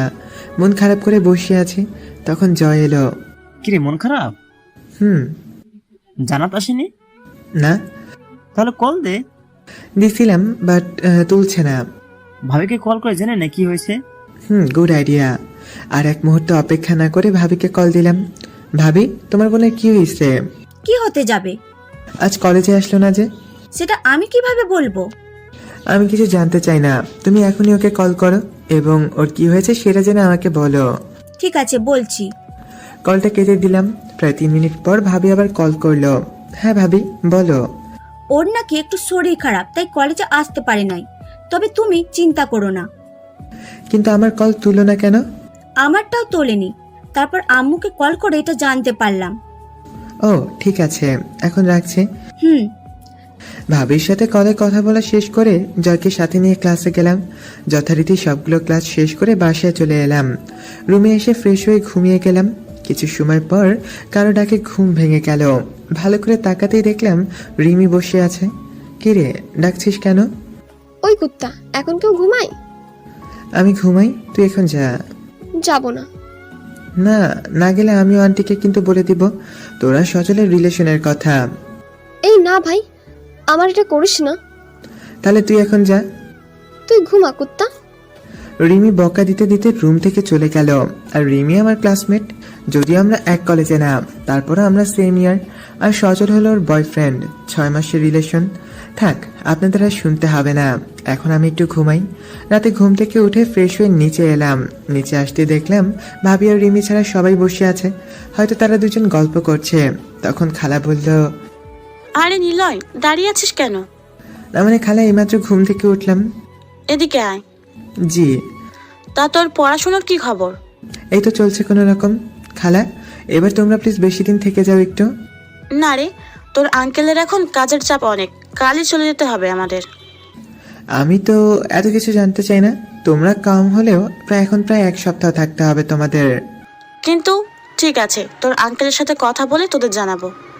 ঠিক আছে। তারপর সেখান থেকে ভাবির রুমে চলে এলাম। যেটা ভেবেছিলাম সেটাই, রিমিও এই রুমে। ভাবি, কি করো? তখন রিমি বলল, ওই কারোর রুমে ঢুকতে পারমিশন লাগে, সেটা কি তুই জানিস না? না জানি না, বাট তুই যে আমার রুমে পারমিশন না নিয়ে গেছিলি সেটার কি হলো? আরে ও তো আমি। তখন ভাবি বলল, থাক, তোমাদের আর ঝগড়া করতে হবে না। সেটাই। আর ভাবি, পরে কি জান্নাতের সাথে ফোনে কথা হয়েছিল? না, পরে আর কথা হয়নি। ও ঠিক আছে। তখন রিমি বলল, জান্নাত কে রে? তোরে বলতে যাব কেন? তুই না বললি? ভাবি তুমি বলো। না ভাবি, তুমি বলবা না। আরে বললে সমস্যা কি? সেটাই, ভাবি তুমি বলো। তারপর আর যা হওয়ার সেটাই হলো। ভাবি সবকিছু রিমিকে বলে দিল। আর শুরু হলো রিমির পাগলামি। আর কুত্তিটা এখন আমার জান শেষ করে ফেলবে। সেখানে আর না থেকে রুমে চলে আসলাম। রুমে আসার পর কিছু সময় বন্ধুদের সাথে কথা বলে ঘুমিয়ে পড়লাম। পরের দিন ক্লাস করছি, এমন সময় স্যার একটা নোটিশ দেওয়ার জন্য সবাইকে মনোযোগী হতে বলল। তাই স্যারের কথাগুলো মনোযোগ দিয়ে শুনতে লাগলাম। সব শুনে বুঝতে পারলাম আগামীকাল আমাদের কলেজে একটা অনুষ্ঠানের আয়োজন করা হয়েছে। সে যাই হোক, নোটিশ শোনার পর আবার ক্লাসে মনোযোগী হলাম, কিন্তু পারছি না, কারণ সারাটা ক্লাস জান্নাত বিরক্ত করেছে। আর বিরক্তি বলতে ক্লাসের সময় মাঝে মাঝে আমার দিকে তাকিয়ে এমন ভঙ্গিমা করছে, মনে হচ্ছে আমাকে ক্লাস শেষ হলে চিবিয়ে খাবে। হাসতে হাসতে কিছু বকাও দিচ্ছে, আর সেটা আমি স্পষ্টই বুঝতে পারছি। আর যেগুলো বলছে আমি শিওর সেসব বকা আমার অতি চিরচেনা বকা, কুত্তা, ফকির ইত্যাদি। কোনো রকমে ক্লাসগুলো শেষ করে বাইরে বের হয়ে আসলাম। বাসায় আসার জন্য চলে আসছিলাম, হঠাৎ পেছন থেকে কাঁধে হাত দিল কেউ। পিছে ঘুরতেই দেখলাম জান্নাত। কিছু বলবা? তোরে কাল কি বলেছিলাম? কি বলেছিলে? তোকে কোন ড্রেস পরতে বলেছিলাম? ভালোবাসার মানুষের হাত থেকে পাওয়া উপহার আমার মতন মজনু মার্কা ছেলে বিনা সময় এগুলো পরে নষ্ট করতে চাই না। মারলে কেন? তুই আমার কথা শুনিস নাই তাই। এটা মোটেও ঠিক করছো না। কোনটা ঠিক করি নাই শুনি? এই যে বাচ্চা ছেলেকে পেয়ে নির্যাতন করছো তুমি। ওরে আমার বাবু, তালে তা তোকে নির্যাতন করলে কি করবি শুনি? আমি কিছু করতে পারবো না। তবে তবে কি? তবে আল্লাহ সবে না। কি কইলি তুই? মজা করছিলাম। তবে তোমাকে আজ হেব্বি লাগছে, কিন্তু মন চাইছে একটা কিস করি। নে, দুইটা কিস দিলাম। ধরো, ভাল লাগে না, আমি গেলাম। ওই দাঁড়া। না, তুমি আবার মারবে? মারবো না সত্যি। তাহলে বলো। কালকে কলেজে আসবি? কেন, আমাকে ছাড়া কি ভালো লাগে না বুঝি? কুত্তা, তুই 2 লাইন বেশি বুঝোস তাই না? জি না আপু। তুই কি বললি? কুত্তা ফকির। কে শুনে কার কথা? হোসাইন বোল্টের মতন দৌড় দিয়ে সেখান থেকে ভাগা দিলাম, কারণ এই সময়টুকুতেই 3টে থাপ্পড় খাইছি, না জানি থাকলে আরো কয়টা খেতে হবে। তাই সেখান থেকে এক প্রকার পালালাম আমি। তারপর বাসায় চলে আসলাম। বাসায় এসে প্রথমে ভাবির রুমে চলে গেলাম। তখন আমি রিমিকে বললাম, ওই কুত্তি, তোরা তো ভাবির সাথে কিসের কথা থাকে? তোরে বলুম কেন? তুই এখন চুপচাপ বসে থাক, আমি ভাবির সাথে কিছু গুরুত্বপূর্ণ কথা বলবো। তো বল, আমার কি? নিলয়, কি হয়েছে? ভাবি, তোমার বোন আজকেও 3টা মারছে। কেন মারলো? ওর কি কখনো কারণ লাগে? সেটাও ঠিক। তবে ভাবি, আমি এখনো চিন্তায় আছি। আমার আবার কিসের চিন্তা? কুত্তি, তুই চুপ কর। ওকে, চুপ। তুই বল। আমার মনে হয় জান্নাত এখনো আমাকে ভালোবাসে না। কিভাবে বুঝলা? ও তেমন কোনো কাজই করে না, শুধু শুধু মারে। চুপ, আমার বোন এমন না। তাহলে কি তোমার দেবর পাগল? আরে না, আমার দেওর তো অনেক কিউট। ভাবি। ঠিক আছে, আমি জান্নাতের সাথে কথা বলবো। মনে থাকে যেন। সেখানে আরো কিছুক্ষণ কথা বলে রুমে চলে গেলাম। তারপর ফ্রেশ হয়ে ঘুমিয়ে গেলাম। সন্ধ্যার সময় রিমির ডাকে ঘুম ভেঙে গেল। তখন আমি রিমিকে বললাম, কি হলো, ডাকছিস কেন? তোকে আঙ্কেল ডাকছেন। কেন? সেটা আমি কি করে বলবো? তুই যা, আমি আসছি বলি রুমি চলে গেল। আমিও শুয়ে না থেকে ফ্রেশ হতে চলে গেলাম। ফ্রেশ হয়ে নিচে চলে যেতেই দেখলাম সবাই বসে আছে, আড্ডা দিচ্ছে। আব্বুর কাছে গিয়ে বললাম, আব্বু, ডেকেছ আমায়? কেন, আর তোমার হাতে কি? হয়তো একটা চিঠির মতন। এটার জন্যই তোমাকে ডেকেছি। কাল তো তোমার কলেজে অনুষ্ঠান, তাই না? হ্যাঁ, কিন্তু কি হয়েছে? কাল তো আমি অতিথি হয়ে যাব, তাই রিমিকে সাথে করে নিয়ে যাওয়া সম্ভব না। তাই বলছি, তুমি কাল রিমিকে সাথে করে নিয়ে কলেজ যাবে। কিন্তু আব্বু, ওই কুত্তি আমাকে জ্বালিয়ে মারবে। তোকে সত্যি জ্বালাবো না। কিন্তু আব্বু, আমি ওকে কাল নিতে পারবো না। কেন পারবে না? আসলে আমি এত কিছু জানতে চাই না, কাল তুমি ওকে সাথে করে নিয়ে কলেজ যাবে, ব্যাস। ঠিক আছে। তখন রিমি বলল, থ্যাঙ্কস আঙ্কেল। তারপর সবাই আমরা কথা বলা শুরু করলাম, কিন্তু তাদের কথা পুরোটাই আমার মাথার উপর দিয়ে ভেসে যেতে লাগলো। আব্বু, আমি কি যাব? কোথায় যাবে? ইয়ে মানে রুমে। হ্যাঁ, যাও। তারপর সেখানে না থেকে রুমে চলে গেলাম। মন চাইছে কুত্তিটাকে জলে ছুটতে। কালকের জন্য কত প্ল্যান করে রাখছিলাম, মনে হচ্ছে সবকিছুতে জল ঢেলে দিল। মাথাটাও আজ কাজ করছে না।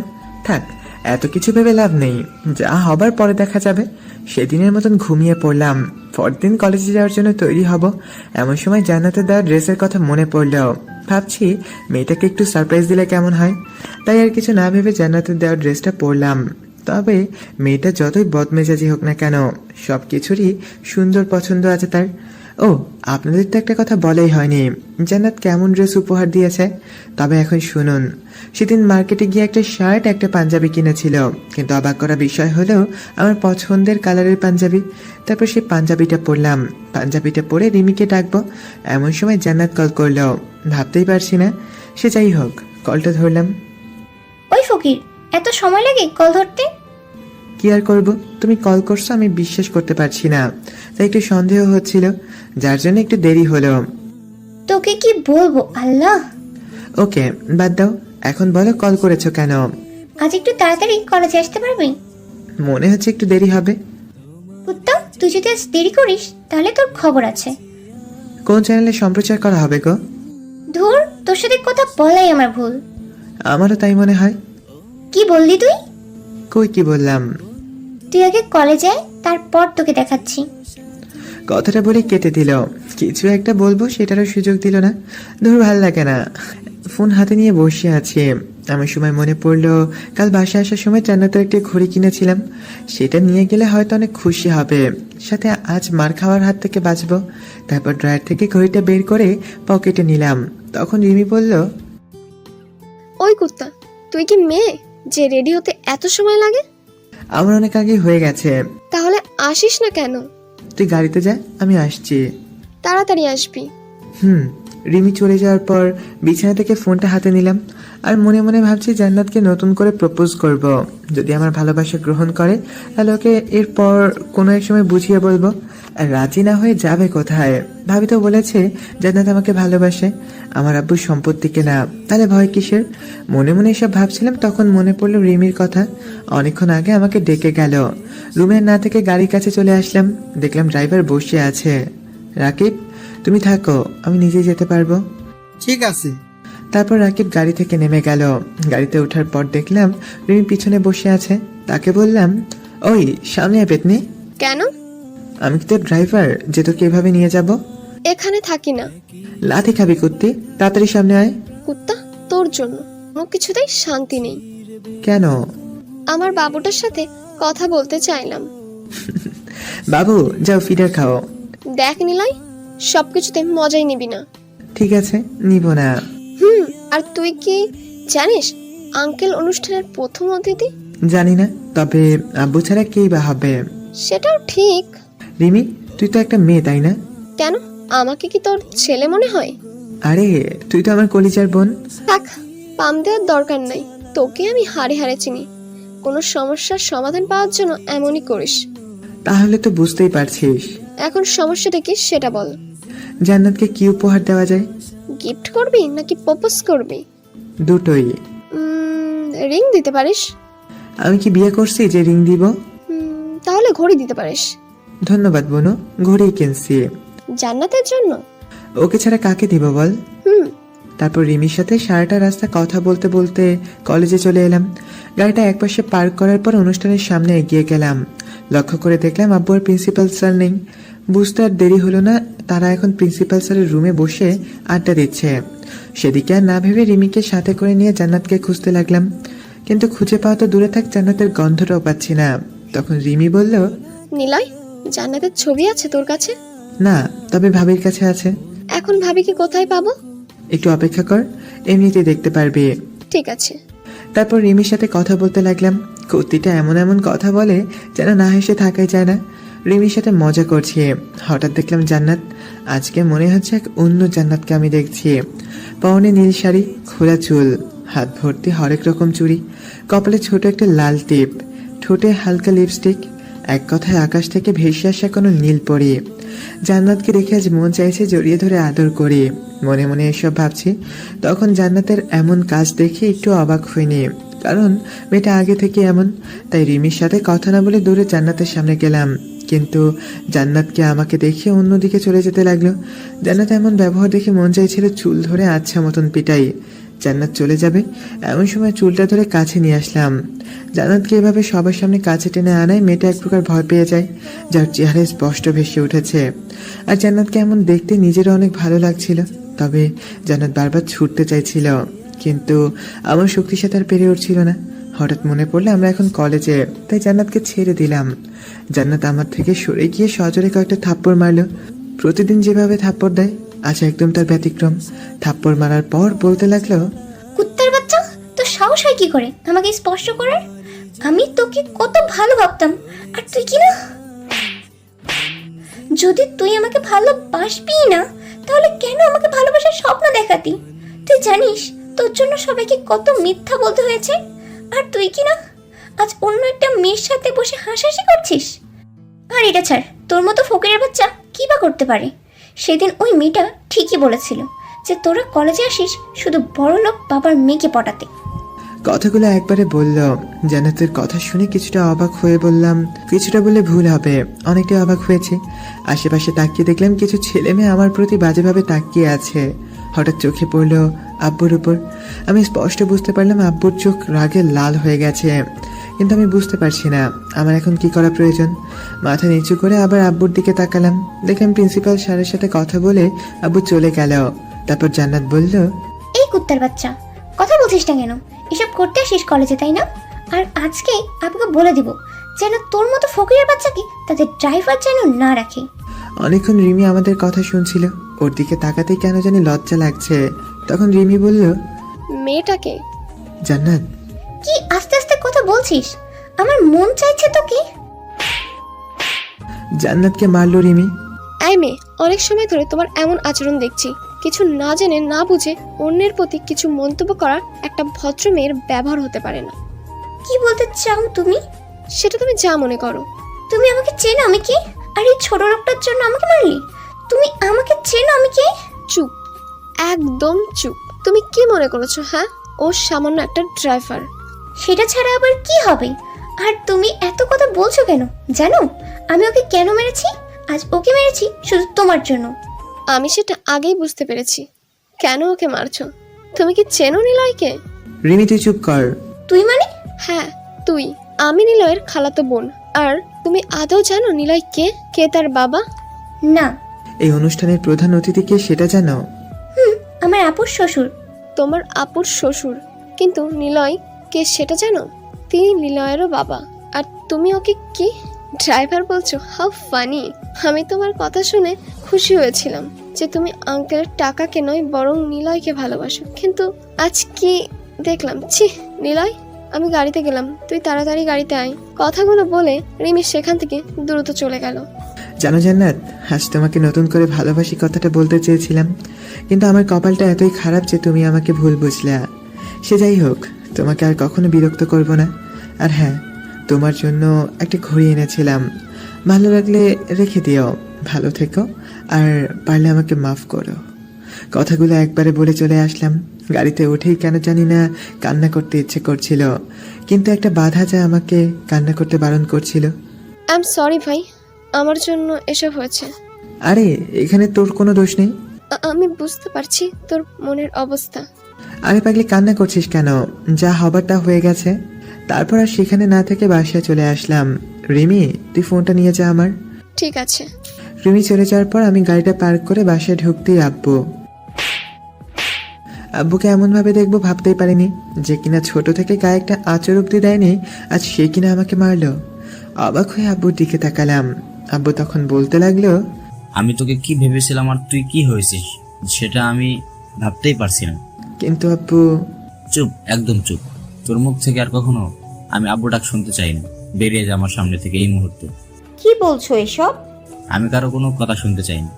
ঠিক আছে, তাই হবে। চলে যাচ্ছি তোমাদের থেকে, জানি না আর দেখা হবে কিনা। তবে যেদিন তুমি তোমার ভুল বুঝতে পারবে সেদিন আর আমাকে তোমাদের কাছে পাবে না। ভালো থেকো। আম্মু তুমি আব্বুর যত্ন নিও, আর নিজেরও রেখো। কথাটা বলেই বাসা থেকে চলে এলাম। আজ নিজেকে অনেক অসহায় মনে হচ্ছে আমার। রাস্তার পাশ দিয়ে হেঁটে যাচ্ছি, আর মনে মনে তখন অনেক চিন্তা ঘুরপাক খাচ্ছে। আর আব্বু তুমি নিজেই যদি আমাকে ভুল বুঝো, তাহলে জান্নাত আমাকে কেন ভুল বুঝবে না? আব্বুর প্রতি অনেক রাগ হচ্ছে, কোনো কারণ না জেনেই এমন ভুল সিদ্ধান্ত নিতে পারলো। আর জান্নাত, তোকে তো আমি কখনোই আর ক্ষমা করব না। এরকম হাজারো প্রশ্ন আর দ্বিধায় কাজ করতে লাগলো। মন চাইছে নিজেকে শেষ করে চিরতরে না ফেরার দেশে চলে যাই। নিজেকে শেষ করে দেওয়ার জন্য চলে এলাম বরগুনার ব্রিজের কাছে। কান্না করতে ইচ্ছে করছে, কিন্তু পারছি না। শুনেছি ছেলেদের নাকি কান্না করতে নেই, কিন্তু তারা কান্না করে। নিজের ভিতরে যখন সত্যটা মরে যায় তখন তাদের কেমনটা লাগে সেটা শুধু ছেলেরাই বুঝতে পারে। অনেক ছেলেই আছে যারা এমন কষ্ট সহ্য করতে না পেরে মৃত্যুকে আপন ভেবে নেয়। আমিও এটাই করতে হবে আমার, কারণ এই পৃথিবীতে যারা আপন ছিল তারা সবাই পর করে দিয়েছে। পর কিভাবে আমাকে ভালোবাসবে তাহলে?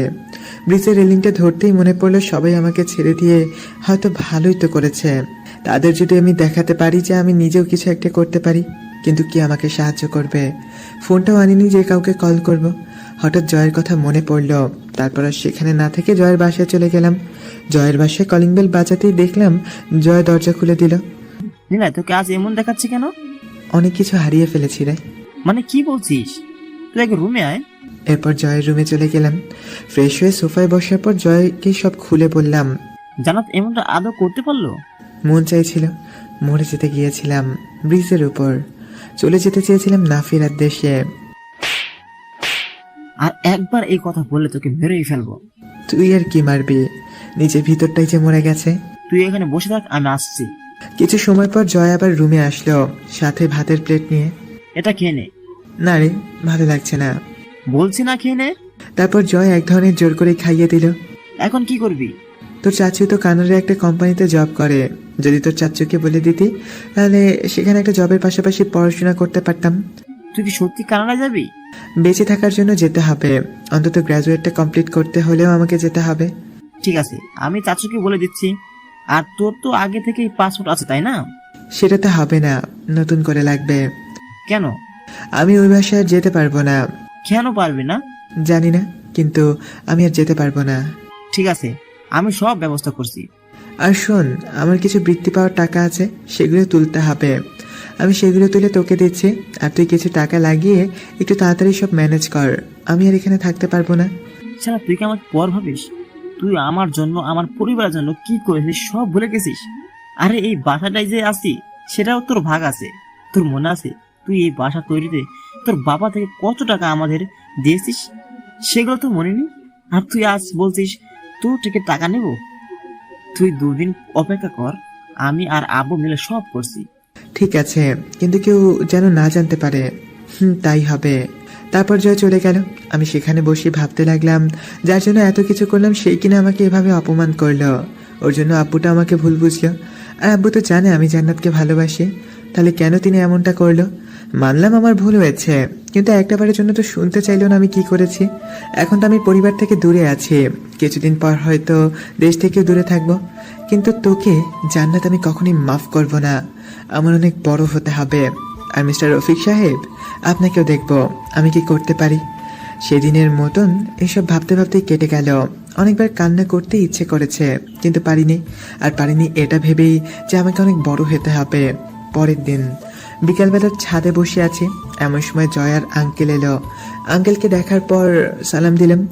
নিলয় বাবা, তুমি আমার ছোট ভাইকে বলে দিয়েছো তুমি সেখানে গিয়ে থাকবে, কিন্তু তুমি যে চাকরির কথা বলেছিলে সেটা এখনো হয়নি। আপাতত তুমি ওর বাসায় থেকে পড়াশোনা করবে। কিন্তু আঙ্কেল, যদি ওনার কোনো সমস্যা হয়? কোনো সমস্যা হবে না, আমি ওকে সব বলে দিয়েছি। আর যদি সমস্যা হয় আমরা তো আছি, আমরা ওর সাথে কথা বলে নিব। তখন জয় বলল, আর শোন, আমার চাচু অনেক ভালো, তোর সাথে অনেক ভালো সম্পর্ক হবে, দেখে নিস। কিন্তু পাসপোর্টটার কি হলো? সব হয়ে গেছে, আমি আর আব্বু সেখান থেকেই আসলাম। আর রুমে তোর সবকিছু আছে, এখন শুধু কিছু জামা কাপড় কিনতে হবে। তাহলে আজ রাতে যাচ্ছি। আর শোন, তোর ফ্লাইট কাল 3:30 তোমরা তাহলে কথা বলো, আমি যাই। তারপর আঙ্কেল চলে গেল। আমি যে তোর বাসায়, এটা কি কেউ জানে? সাকিব আর রাহুল জানে, আর ওরা সন্ধ্যার সময় এখানে আসছে। আর কেউ তো জানে না? না, তবে ভাইয়া জানতে চেয়েছিল। তুই কি বলেছিস? বলেছি তোর সাথে আমার কোনো কথা হয় নাই। ভালো করেছিস। এখন চল নিচে যাই। হ্যাঁ, তাই চল। সেখানে আর না থেকে রুমে চলে এলাম। রুমে এসে দুজন গল্প করতে করতে প্রায় সন্ধ্যা হয়ে গেল। এখন বুঝতে পারছি জীবনে বন্ধুরা কতটা গুরুত্বপূর্ণ। প্রতিটা ছেলেমেয়ের জীবনটাকে সুন্দর করে পরিচালনা করা এবং বিপদ থেকে মুক্তি পাওয়ার জন্য বন্ধুরা অনেক বেশি সাহায্য করে। আর আমার জীবনে এটা বাস্তবতার রূপ নিয়েছে। যেভাবে নিজের পরিবার থেকে আমি বিচ্ছিন্ন, সেখানে নিজের বন্ধুদের নিঃস্বার্থভাবে কাজ করে যাচ্ছে তারা আমার জন্য। কিরে, কথা বলছিস না কেন? জয়ের কথায় ধ্যান থেকে বাস্তবতায় ফিরলাম। না রে, তেমন কিছু না। এখন রেডি হওয়া, বের হতে হবে। কিছু থাকলে তো পরে রেডি হব। চুপ শালা, আমার যেগুলো আছে সেগুলো করে নে। সাকিব আর রাহুল প্রায় চলে এসেছে। ঠিক আছে। জয়ের সাথে আর কথা না বলে ফ্রেশ হতে গেলাম। বাথরুম থেকে শার্ট প্যান্ট পরে রুমে আসলাম। রুমে এসে দেখলাম রাহুল আর সাকিব চলে এসেছে। তোরা কখন এলি? এইমাত্র আসলাম। আর তুই কি সব ভেবে বলছিস? আরেকবার ভেবে নে। ওইটা নিয়ে আর কোনো কথা বলতে চাই না।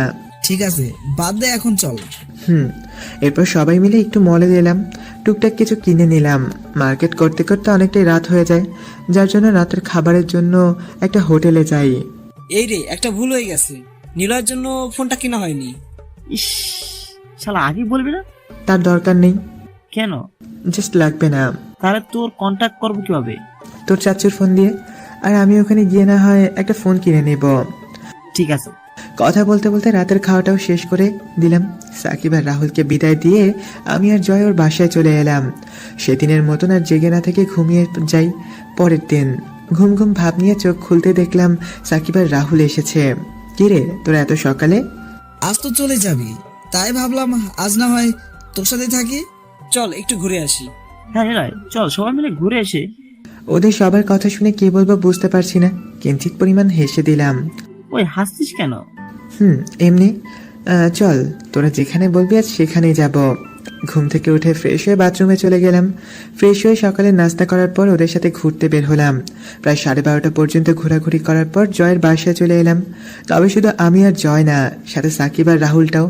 বন্ধুরা অনেক বড় পাওয়া, এ যেন প্রভুর এক আশীর্বাদ। দুদিন আগে আমার সাথে যা হয়েছে তার জন্য আত্মহত্যা করতে গিয়েছিলাম, আর আজ বন্ধুদের সাথে ভালোই আছি। সে যাই হোক, অতীত নিয়ে আর কিছু বলার প্রয়োজন নেই।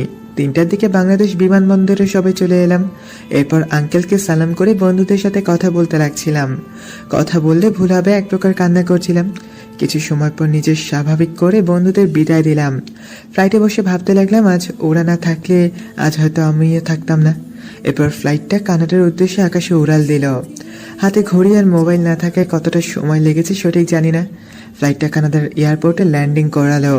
ফ্লাইট থেকে নেমে এয়ারপোর্টের বাইরে বের হব, তখন একটা মেয়ে এসে বলল, আপনি কি নিলয়? জি, কিন্তু আপনাকে তো ঠিক চিনলাম না। আমি তানহা, জয়ের কাজিন। এখানে আব্বুর আসার কথা ছিল, কিন্তু ওনার কাজের জন্য তিনি আসতে পারেনি। ঠিক আছে, সমস্যা নেই। এখন চলো বাসায় যাই। এয়ারপোর্ট থেকে বের হয়ে তানহা একটা ট্যাক্সি ডাকলো। তারপর সেটাতেই দুজনে উঠলাম।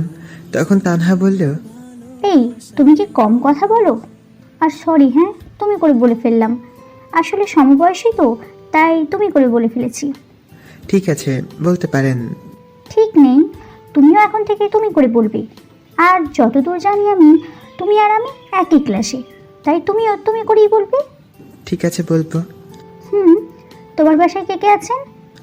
সবাই আছে, শুধু আমি ছাড়া। মানে তোমাকে বোঝাতে হবে না। কিন্তু আমার তো। কিছু বলার আগেই তানহার ফোনে কারো কল আসে। হ্যাঁ বল। হ্যাঁ, আমি নিতে আসছি আমার সাথেই, আর এখন বাসায় যাচ্ছি। ঠিক আছে, তাই হবে। তানহা কারোর সাথে ফোনে কথা বলছিল, যার জন্য শুধু তানহার কথাই বুঝতে পারছিলাম। কিছু সময় পর তানহা ফোনটা আমার দিকে এগিয়ে দিল আর কথা বলতে বলল, হ্যালো নিলয়, আমি জয়। হ্যাঁ বল। কেন, সমস্যা নেই তো? আরে না, সমস্যা হতে যাবে কেন? আর শোন, তোর পাশে যে মেয়ে আছে সেটা আমার চাচ্চুর মেয়ে। সে বলেছে। কিন্তু তুই ওর কথায় প্লিজ রাগিস না। রাখবো কেন? ওর মাথা হয়তো তার ছেঁড়া, অনেক বেশি কথা বলে, তাই ওর কথা কিছু মনে করিস না। হ্যাঁ, আরে সমস্যা নেই। ওকে, এখন রাখছি, ভালো থাকিস। ঠিক আছে বাই। জয়ের সাথে কথা বলা শেষ করে তানহাকে ফোনটা ফিরিয়ে দেওয়ার জন্য তার দিকে ঘুরতেই দেখলাম মেয়েটা আমার দিকে তাকিয়ে আছে। আপনার ফোন? ওই হাঁদারাম, তোকে বলছি না তুমি করে বলবি। না মানে আসলে। ঠিক আছে, তুমি না এখন থেকে তুই করে বলবি। এবার যদি ভুল হয় তাহলে তোমার মাথার চুল ছিঁড়তে শুরু করব। আমার এমন কথা শুনে আপনা আপনি ও ভয় পেয়ে গেল। একটা ঢোক গেলে উত্তর দিল, ঠিক আছে তুই। Good boy. এখন বল, জয় আমাকে নিয়ে তোকে কি বললো? তেমন কিছু না। আমি জানি কিছু একটা বলছি। কিভাবে? তুই কি বলবি কি না সেটা বল। বললে তুমি না, মানে তুই অনেক কিউট। তাই? তুমি না মানে তুই অনেক কিউট। যদিও জয়ের জন্য কিছু বলছে, কিন্তু সেই কথা বললে হয়তো তানহার রেগে যেত। আর জয়ের থেকে তো শুনলাম মেয়েটার রাগ অনেক। আর মিথ্যা বলেও ভুল হয়নি, কারণ মেয়েটা অনেকটা সত্যিই অনেক কিউট। সারাটা রাস্তা তানহার সাথে কথা বলে বুঝতে পারলাম মেয়েটা অনেক মিশুক এবং হাসি খুশি থাকতে পছন্দ করে।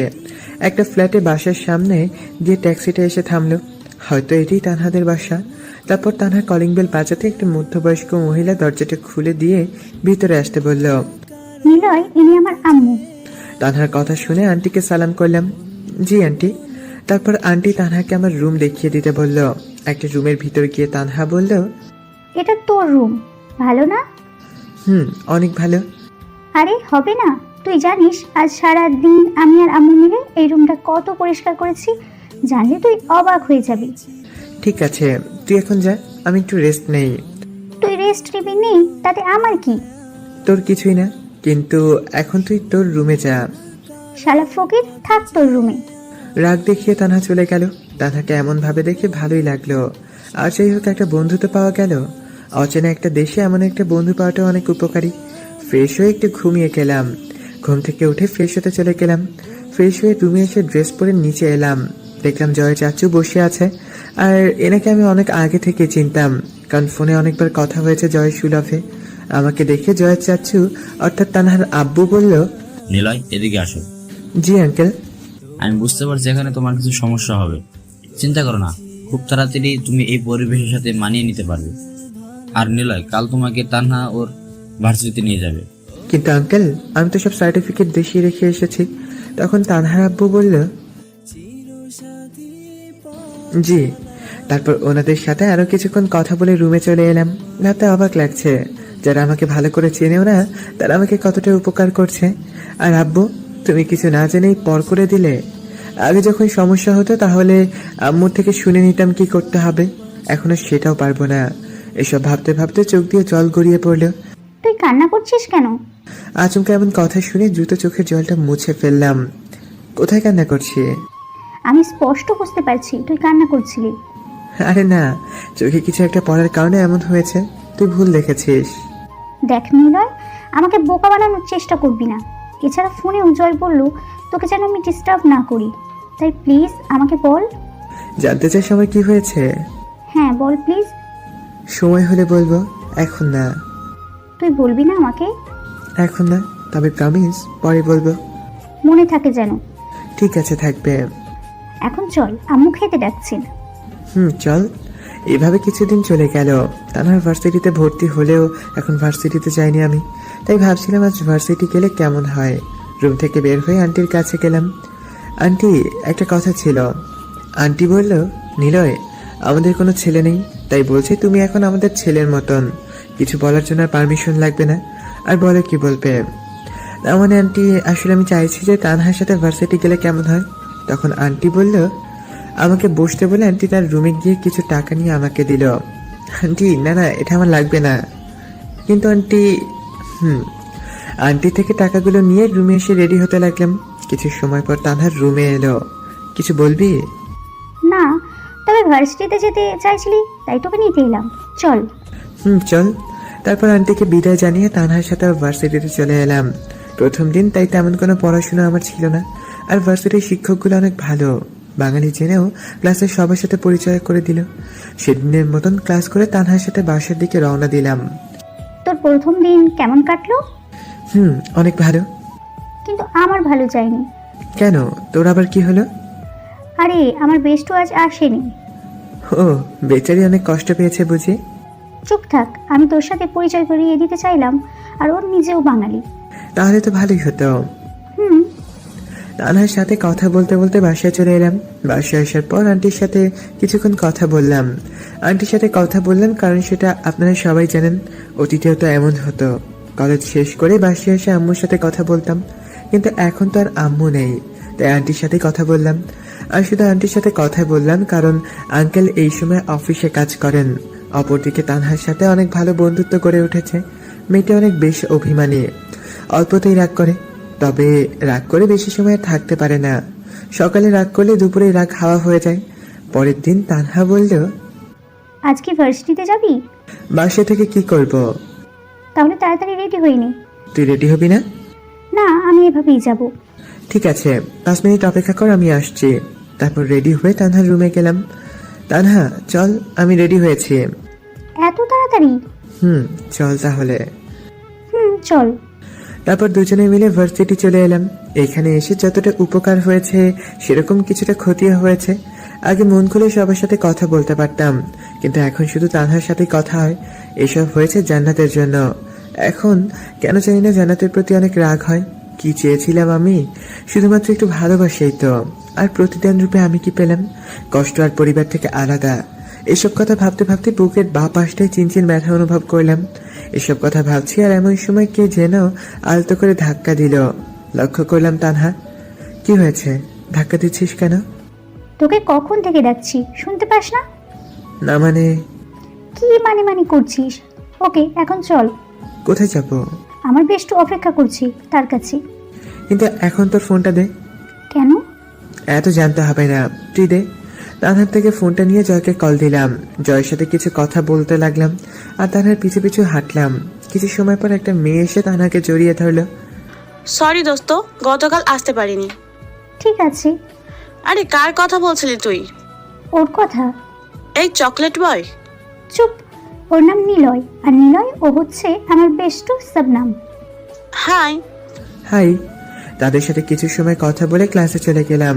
সবগুলো ক্লাস করে বাইরে বের হতেই তানহা বলল, নিলয়, তোর ফোনটা দে তো। আমি ফোন কোথায় পাবো? তোর ফোন নাই? না। বুঝলাম। কি বুঝলি? তখন শবনম বলল, তানহা কিছু না বুঝলেও আমি বুঝতে পারছি। নীরজ শোন, তুই কি জব করবি? শবনমের কথা শুনে অবাক হয়ে গেলাম। মেয়েটা আমাকে তো চিনেই না, আজকেই পরিচয়। আর সে কিনা আমাকে জব দিবে। কিন্তু ও জব কোথায় পাবে? আমাকে এমন চুপ দেখে শবনম বলল, কি হলো, কথা বলছিস না কেন? আমার জন্য চাকরি তুই কোথায় পাবি? আরে আমার বাবার কোম্পানিতে। কিন্তু শবনম, ওর পড়াশোনা তো করতে হবে। পড়াশোনার পাশাপাশি জব করলে সমস্যা হবে। আরে সমস্যা হবে না শবনম, আমি রাজি। চুপ। শবনম, নিলয় এই জব করতে পারবে না। দোস্ত, নিলয়কে দিয়ে যদি অনলাইনে কাজ করাই দিনে 3 ঘন্টা। কিভাবে? তুই তো জানিস আমার বাবার পিৎজা ডেলিভারি অনলাইনের অর্ডার নেওয়া হয়। তো ও যদি অর্ডারগুলো নেয় এবং মলের ছেলেদের বলে দেয় তাহলে কেমন হবে? এভাবে তারা দুজন অনেক কথা বলতে লাগলো আর আমি শুধু শুনছিলাম, কারণ তাদের মাঝে কথা বলার মতন ক্ষমতা নেই। এখন বলতে গেলে জান্নাতের গালি দেওয়াটাই ঠিক ছিল, যা সবসময় দিত ফকির। চুপচাপ ওদের কথা শুনছি। এমন সময় শবনম বলল, নিলয়, তুই কি প্রতি সানডে আমার পাপার কোম্পানিতে যেতে পারবি? সানডেতে কেন? আমরা অনেক ভেবে দেখলাম তুই এখন যদি জব করিস তাহলে তোর পড়াশোনার ক্ষতি হবে। তাই আমরা দুজনে ডিসিশন নিলাম প্রতি হলিডে তোর কাজ করলে তোর তেমন কিছু হবে না। কিন্তু শবনমের বাবা এটা মানবে? এটা আমার উপর ছেড়ে দে। কিন্তু? কোনো কিন্তু না, যেটা বলছি সেটাই ফাইনাল। ঠিক আছে। তারপর তিনজনে অনেকক্ষণ কথা বলার পর শবনমকে বিদায় দিয়ে আমরা দুজনে বাসার দিকে রওনা দিলাম। কিন্তু আজ মনে হচ্ছে আমরা অন্য দিকে যাচ্ছি। তানহা, এদিকে আমরা কোথায় যাচ্ছি রে? আমার বয়ফ্রেন্ডের সাথে দেখা করতে। তাহলে তুই একা যা, আমাকে নেওয়ার কি আছে? তোকেই লাগবে, এখন চুপচাপ থাক। আর কিছু না বলে তানহার সাথে হাঁটতে লাগলাম। কিছুটা যাওয়ার পর বড় একটা মলের ভিতরে ঢুকলাম। তানহা আশেপাশে চোখ তুলিয়ে আমাকে আমার হাতটা ধরে নিল। লক্ষ্য করলাম যেদিকে ফোন বিক্রি হচ্ছে সেদিকে তানহা আমাকে নিয়ে এলো। তারপর সেখান থেকে একটা দামি ফোন কিনে মল থেকে বের হলাম। কিরে, তোর বয়ফ্রেন্ড কোথায়? ওই শালা, আমার বয়ফ্রেন্ড নাই। তাহলে যে বললি? মজা করছিলাম। আর এই নে ফোন। ফোন নিয়ে আমি কি করব? কি করবি মানে? এটা এখন থেকে তোর। আমার মানে? আমি জানি তোর বাসায় একটা সমস্যা হয়েছে, কিন্তু কি সমস্যা হয়েছে জানি না। আর 2 দিন আগে আব্বু আম্মু রাতেই তোকে নিয়ে কথা বলছিল। আমি তখন থেকে বুঝতে পেরেছি তুই এখন অনেকটা একা। আর তোর ফোনটাও তুই এখানে নিয়ে আসিসনি, তাই এটা তোর। দয়া দেখাচ্ছিস? দেখ নিলয়, তুই আমাকে ভুল বুঝছিস। এখন তুই এটা নে, আর যখন পড়াশোনা শেষ হবে তখন আমাকে একটা কিনে দিবি। ব্যাস, হয়ে গেল। ধন্যবাদ দোস্ত। থাক, আর ধন্যবাদ দেওয়া লাগবে না। দুজনে কথা বলতে বলতে বাসায় চলে এলাম। এভাবে অনেকদিন চলে গেল। ভার্সিটিতে তানহার শবনমের জন্য আরো কিছু বন্ধু হয়েছে, তবে সবাই ভালো বন্ধু হলেও তানহা শবনমের মতন কেউ ভালো বন্ধু হতে পারেনি। সপ্তাহে 6 দিন ভার্সিটি আর 1 দিন জব করাই আমার নিত্যদিনের কাজ হয়ে উঠেছে। সে যাই হোক, আজ সানডে, তাই অফিস যেতে হবে। অফিস যাওয়ার জন্য রেডি হচ্ছে। এমন সময় আন্টি রুমে এলো। আন্টিকে দেখার পর তাকে সালাম দিলাম। আন্টি, আমি জানি এটা না করলেও কোনো সমস্যা হবে না, কারণ আপনার মতন আন্টি এবং আঙ্কেলের মতন মানুষ থাকলে আমার এই জবটা না করলেও চলবে। কিন্তু আন্টি আমি নিজের পায়ে দাঁড়াতে চাই। সময় হলে ছেড়ে দিব আন্টি। আন্টির সাথে কথা বলে রেডি হয়ে অফিসে চলে গেলাম। আর বসটাও অনেক ভালো, সবার সাথে অনেক ভালোভাবেই কথা বলে। অফিসের কাজ করছি এমন সময় শবনমের কল। এখন অফিসে নিচে আসো। পারবো না। আরে আমি একা না, সাথে তানহাও। তারপরও আসতে পারবো না। কেন? অফিসের কাজ করছি রে। রাখ তোর কাজ, নিচে আয়। পারবো না, কারণ সপ্তাহে অফিসে আসি একদিন, তারপরে যদি কাজ না করি তাহলে অফিসে এসে কি লাভ। তাই কলটা কেটে দিয়ে কাজ করতে লাগলাম। কিছু সময় পর বস এসে বলল, তুমি এখন বাসায় যাও। কেন স্যার? পাগলি মেয়েটা তোমাকে ছুটি দেওয়ার জন্য জেদ ধরেছে, তাই বাবা এখন যাও, না হলে আমার বাসায় খবর করে ছাড়বে। কিন্তু sir. Please Niloy, you can go now. Okay sir. তারপর অফিস থেকে বের হয়ে আসলাম। নিচে আসতেই দেখলাম দুইটা পেতনি দাঁড়িয়ে আছে। কিছু সময় ওদের সাথে ঘোরাঘুরি করে বাসায় চলে গেলাম। এভাবে দেখতে দেখতে প্রায় 5টা বছর কেটে গেল। নিজেকে অনেক সময় অনেকভাবে আবিষ্কার করেছি। উদ্দেশ্য ছিল একটা অনেক বড় হওয়া। কানাডা ভার্সিটি থেকে পিএইচডি করে বের হলাম। একটু আগেই রেজাল্ট পেয়েছি। এখন আমি আমার দুইটা বেস্ট ফ্রেন্ডের সাথে। তখন শবনম বলল, তা এখন কি করবি? জানি না। আচ্ছা বাদ দে, তুই আগে এটা বল, তুই কেন কানাডা এসেছিলি? কি সমস্যা ছিল? আর আজ না করতে পারবি না? ঠিক আছে, শোন তাহলে। তখন জান্নাতের ব্যাপারে ওদের সব খুলে বললাম। কথা শেষ হতে না হতেই জয় কল করলো। তুই তাড়াতাড়ি দেশে চলে আয়। কেন? আঙ্কেল স্টক করেছেন। কথাটা শোনার পর মাথায় যেন আকাশ ভেঙে পড়লো। হাত থেকেও ফোনটা পড়ে গেল। বুঝতে পারছিলাম না কি বলবো। ফোনটা তুলে তানহা কথা বলে আমাকে নিয়ে বাসায় চলে এলো। তুই এখন রেডি হ, শবনমকে বলে দিচ্ছি। ওর পাপাকে বলে আজকের ফ্লাইটে তোকে দেশে পাঠানোর ব্যবস্থা করে দিবে। তানহার কথার কোনো উত্তর না দিয়ে রেডি হতে লাগলাম। কিছু সময় পর শবনম আমাকে আর তানহাকে নিয়ে এয়ারপোর্টে চলে এলো। জয়ের থেকে কথাটা শোনার পর থেকেই মনের ভিতর ভয় শুরু করে দিয়েছে। তারপর ওদের বিদায় দিয়ে ফ্লাইটে উঠে পড়লাম। হঠাৎ কাঁধে কারো হাত অনুভব করতেই চোখ খুললাম। পাশে বসে থাকা মানুষটা কাঁধে হাত দিয়ে বলল, ভাইয়া, আমরা চলে এসেছি, নামবেন না? জি নামবো। এটাই ছিল জীবনে ঘটতে যাওয়া আমার অতীত। চলুন এখন বর্তমানে আসি। এয়ারপোর্ট থেকে বের হয়ে সোজা বাসায় চলে এলাম, কারণ আব্বুকে এখন বাসায় আনা হয়েছে। বাসায় আসতে দেখলাম সবাই নিচে বসে আছে, কিন্তু সব থেকে বেশি অবাক হলাম জান্নাত বাসায়। সেদিকে খেয়াল না করে সবার কাছে একটু এগিয়ে যেতেই আম্মুকে আমাকে দেখে জড়িয়ে কান্না শুরু করে দিল। এতটা সময় আম্মুর সাথে কথা বলা তো দূরে থাক, দেখাটাও করতে পারিনি। তখন আম্মু বলল, অনেক রাগ তোর, তাই না? যদি তোর আব্বু মা। আম্মু, আমার ভুল হয়েছে, সেটার জন্য আমি সরি, কিন্তু প্লিজ অতীতটা আর মনে করিও না। আব্বু কোথায় এখন? রুমে আছে। ঠিক আছে, আসো আমার সাথে। রুমে গিয়ে দেখলাম আব্বু বিছানার উপর শুয়ে আছে, হয়তো ডক্টর বিশ্রাম নিতে বলেছেন।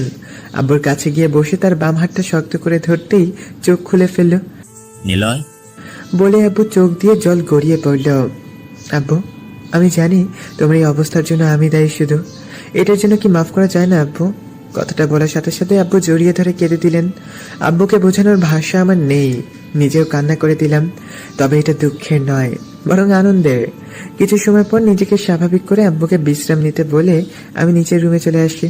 রুমে এসে অনেকটা অবাক হলাম, কারণ যে রুমে 5 বছর কেউ থাকে না সেই রুমটা এত পরিষ্কার। হয়তো আম্মু পরিষ্কার করতেন। এসব না ভেবে বাথরুমে ফ্রেশ হতে চলে গেলাম। ফ্রেশ হয়ে রুমে আসতে দেখলাম জান্নাত সোফার উপর বসে আছে। তবে জান্নাতকে দেখে বুকের ভিতরটা কেন জানি না একটু মোচড় দিয়ে উঠলো। এ যেন অন্য এক জান্নাত, আগের থেকে অনেক শুকনো লাগছে তাকে। আর চোখের নিচে কারো দাগ পড়ে গেছে, হয়তো ঠিক মতন খাবার দাবার খায় না। জান্নাতের দিকে তাকিয়ে এসব ভাবছি। হঠাৎ অতীতের কথা মনে পড়তে মনের ভিতর রাগের আবির্ভাব ঘটল। মন চাইছিল রুম থেকে ঘাট ধাক্কা দিয়ে বের করে দেই, কিন্তু আবার অসুস্থতার কারণে আর করলাম না। জান্নাতের দিকে তাকিয়ে না থেকে ড্রেস পরতে লাগলাম। তখন জান্নাত বলল, কেমন আছো? কি হলো, কথা বলছো না কেন? এখনো কিছু বললাম না। আমার উপর এখনো রেগে আছো? আমাকে স্পর্শ করার সাহস কোথায় পেলেন? আর আপনি কে? আমি কে মানে? হ্যাঁ, আপনি কে? মনে নেই কি বলেছিলেন? ভুলে গেলেন? নিলয়, আমি সরি, প্লিজ সেগুলোর জন্য আমাকে মাফ করে দাও। মাফ? সেটা আবার আপনাকে? কখনোই না। মাফ তোমাকে করতেই হবে, আর আমার হারানো ভালোবাসাটাও আদায় করব, দেখে নিও। আর কোনো কথা না বলে জান্নাত রুম থেকে চলে গেল। আমি দাঁড়িয়ে না থেকে ড্রেস পরে নিলাম। ড্রেস পরে রুমে বসে আছি, এমন সময় ভাইয়া এলো। ওখানে কি আমাদের ভুলে গেছিস নাকি? ভাইয়া, কি বলছে এসব? ওখানে গিয়ে যদি তোমাদের ভুলেই যেতাম তাহলে আর ফিরে এলাম কেন? হ্যাঁ, সেদিন আব্বুর প্রতি অভিমান আর জান্নাতের প্রতি রাগ দেখিয়ে চলে গিয়েছিলাম, কিন্তু আজ সবার মাঝে ফিরে এসেছি। ওখানে গিয়ে কোথায় ছিলি? তারপর ভাইয়াকে সব খুলে বললাম, আর তানহা শবনমের কথাও বললাম, কারণ আমার জীবন গঠনের জন্য তারা অনেক সাহায্য করেছে। সব শোনার পর ভাইয়া বলল, তাহলে তুই তো এখন অনেক বড় হয়ে গেছিস, তা এখন কি করবি? দেখি কি করা যায়। ভাই একটা কথা ছিল। কি বল? জান্নাত এখানে কেন? ও তো এখানে থাকে। এখানে থাকে মানে? তাহলে শোন, তুই যেদিন বাসা থেকে চলে গেলি সেদিন থেকেই আব্বু কারোর সাথে কোনো কথা বলেনি, সব সময় চুপচাপ থাকে। মাঝে মাঝে আমাকে বকা দিত। কেন জানিস? আমরা নাকি তোকে আটকানোর চেষ্টা করিনি। এভাবে কিছুদিন পর যাওয়ার পর একদিন জান্নাত বাসায় আসে। আব্বু জান্নাতকে দেখে অনেকটা রেগে গিয়েছিল, কিন্তু যখন জান্নাত আব্বুর পায়ে ধরে মাফ চায় তখন আর আব্বু রেগে না থেকে জান্নাতকে মাফ করে দেয়। আর আব্বু, আমি তোকে অনেক খুঁজেছি, পাইনি। তোর কথা চিন্তা করতে করতে আব্বু প্রায় অসুস্থ হয়ে পড়তেন। তখন জান্নাত আর আম্মু মিলে আব্বুকে সেবা করত। আর তোর বন্ধুকে অনেকবার বলেছি, কিন্তু ওরা কখনো তোর নাম্বার বা ঠিকানা দেয়নি। স্টক করার আগের দিন আব্বু তোর জন্য অনেক কেঁদেছিল আর অনেক চিন্তাও করেছিল। আর জান্নাত, সে তো প্রতিটা দিনই তোর জন্য কেঁদে পার করছে, যার জন্য আব্বু ওকে আর যেতে দেয়নি। তখন থেকেই জান্নাত এই বাসায় থাকে। ভাইয়ার কথা শুনে চোখ দিয়ে টপ টপ করে জল গড়িয়ে পড়ল। ভাইয়ের সাথে কথা বলার পর খাবার খেয়ে আবার রুমে চলে এলাম। এরই মাঝে 3 দিন চলে গেল। এখন আব্বু সম্পূর্ণ সুস্থ। ও, আপনাদের তো বলাই হয়নি, ভাইয়ার একটা মেয়ে হয়েছে, নাম আভা, বয়স 2 বছর। আভাকে নিয়ে সাথে খেলা করছে, এমন সময় জান্নাত এলো আর বলল, তোমাকে আব্বু ডাকছেন। জান্নাতের কথার কোনো উত্তর না দিয়ে আভার সাথে খেলা করতে লাগলাম। আমার এমন আচরণ দেখে জান্নাত আবার বলল, কি হলো, শুনতে পাও না আমি কি বলছি? আপনার আব্বুর সাথে আপনি কথা বলেন, তাতে আমার কি? আর এখন যেতে পারবো না। ওই, তুমি আমাকে আপনি করে বলছো কেন? সেটা নিতান্তই আমার ইচ্ছা। দেখো, আমি সেসবের জন্য তোমার কাছে তো ক্ষমা চাইলাম, তারপরও কেন আমার সাথে এমন করছো? দেখুন, হাত ছাড়ুন। না, ছাড়বো না। আগে বলো মাফ করেছো। মাফ করব, সেটা আবার আপনাকে? হাস্যকর ব্যাপার। আর এখানে যদি আভা না থাকতো তাহলে আপনার গালটা লাল করে দিতাম। তাই বলছি, বাচ্চা মেয়েটার সামনে এমন কিছু করতে বাধ্য করবেন না, যেটা করলে আভা ভয় পাবে।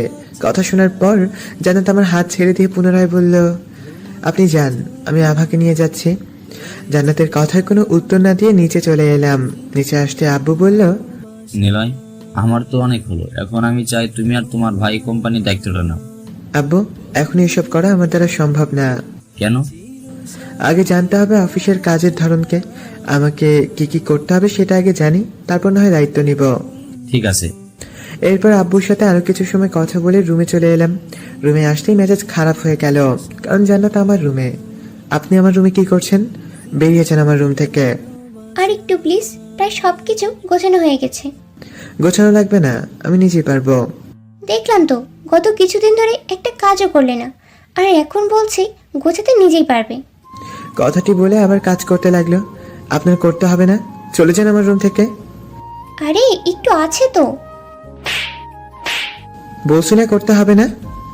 মার খাওয়ার পর মেয়েটা যেন বাকরুদ্ধ হয়ে গেল, নীরবে চোখের জল ফেলতে লাগলো। জান্নাতকে এমন ভাবে দেখতে অনেক মায়া হচ্ছিল, কিন্তু জান্নাতের প্রতি এবং অভিমানের ফলে আমরা এসব করতে হচ্ছে। এটা নয় যে জান্নাতকে এখন আর আমি ভালোবাসি না, এখনো ওকেই ভালোবাসি, আর বেশিও যাব। কিন্তু অতীতের কথা মনে পড়তেই নিজের রাগটাকে আর বাধা দিতে পারি না আমি। জান্নাতকে এভাবে দেখতে নিজেরও কষ্ট হয়েছিল, তাই নিজেই রুম থেকে বের হয়ে বন্ধুদের ফোন করে বরগুনা ব্রিজে আসতে বললাম। তারপর ওদের সাথে ঘোরাঘুরি করে সন্ধ্যার দিকে বাসায় চলে আসলাম। রাতে রুমে এসে ফোন টিপছে, এমন সময় জান্নাত রুমে আসলো। বাসায় এখন এলে? সেটা কি আপনাকে বলতে হবে? আমি কি একটু শুনতেও পারবো না? না, পারবেন না। কেন পারবো না? কারণ কিছু শোনার অধিকার তোমার এখন আর নেই, যেটা ছিল তা অনেক আগেই শেষ করে ফেলেছো। আর সরি আপনাকে তুমি করে বলায়। প্লিজ নিলয়, আমাকে সেসবের জন্য মাফ করে দাও। আমাকে ছাড়ুন। না, আমি ছাড়বো না। আমি বলছি আমাকে ছাড়ুন। বললাম না, এখন আর ছাড়তে পারবো না। নিচে থেকে জান্নাতকে ছাড়িয়ে একটা থাপ্পড় দিলাম। তোকে কতবার বলছি তুই আমাকে স্পর্শ করবি না? আগে তোকে ভালোবাসতাম, তাই তোর কথা শুনতাম, অত্যাচার সহ্য করতাম, কিন্তু এখন আর তোকে আমি ভালোবাসি না, আর কখনো ভালোবাসবো না। কথাগুলো জান্নাত নীরবে শুনতে লাগলো। জান্নাতের অনিচ্ছা থাকা সত্ত্বেও চোখ দিয়ে টপ টপ করে জল পড়তে লাগলো, কিন্তু মুখে বলার আর সাহস পাচ্ছিল না। জান্নাতকে দাঁড়িয়ে কান্না করতে দেখতে আবারও রাগ হচ্ছিল আমার, কারণ যেটা এখন আর অসহ্য লাগে সেটাই জান্নাত বারবার করে। আর কেন জানি না জান্নাতকে এখনই অসহ্য লাগে, কিন্তু জান্নাতের চোখের জল অনেকটা নিজেকে কাঁদায়। মাঝে মাঝে মন চাই সবকিছু ভুলে গিয়ে জান্নাতকে আপন করে নেই, কিন্তু অতীতের জায়গাটাতেই আবার নিজেকে বাধা দেয়। কি হলো, তুই এখানে দাঁড়িয়ে আছিস? তুমি আমাকে তুই করে বলছো? হ্যাঁ বললাম, তারপরে তোকে তুই করে বলবো। কি করবি তুই আমাকে? হ্যাঁ শান্ত হব, কিন্তু তুই এখন থেকে এখান থেকে যা। দেখো, আমি তোমায় কিছু বলবো না, তোমার যা ইচ্ছা সেটাই বলো, কিন্তু প্লিজ এখন শান্ত হও, ঠিক আছে? তারপর জান্নাত কিছু না বলেই রুম থেকে চলে গেল। আমি নিজেকে গালি দিচ্ছি, মেয়েটার তো দোষ নেই, ওর জায়গায় অন্য কেউ থাকলে তো ঠিক এটাই করত। আর জান্নাত আমাকে ভালোবাসে বলেই আব্বুর যত্ন করেছেন, এত কিছু বলার পরও কেন প্রতিবাদ করছে না ও? নিজের কেমন যেন অনেক খারাপ লাগলো। রাতে আর কিছু না ভেবেই ঘুমিয়ে পড়লাম। পরের দিন ঘুম থেকে উঠতেই জান্নাতের রুমে গেলাম। আজ মনে হচ্ছে মেয়েটা অনেক খুশি। আমারও ইচ্ছে করে জান্নাতকে এভাবে সবসময় খুশি দেখতে, কিন্তু অভিমানটা আমাকে চেপে ধরেছে।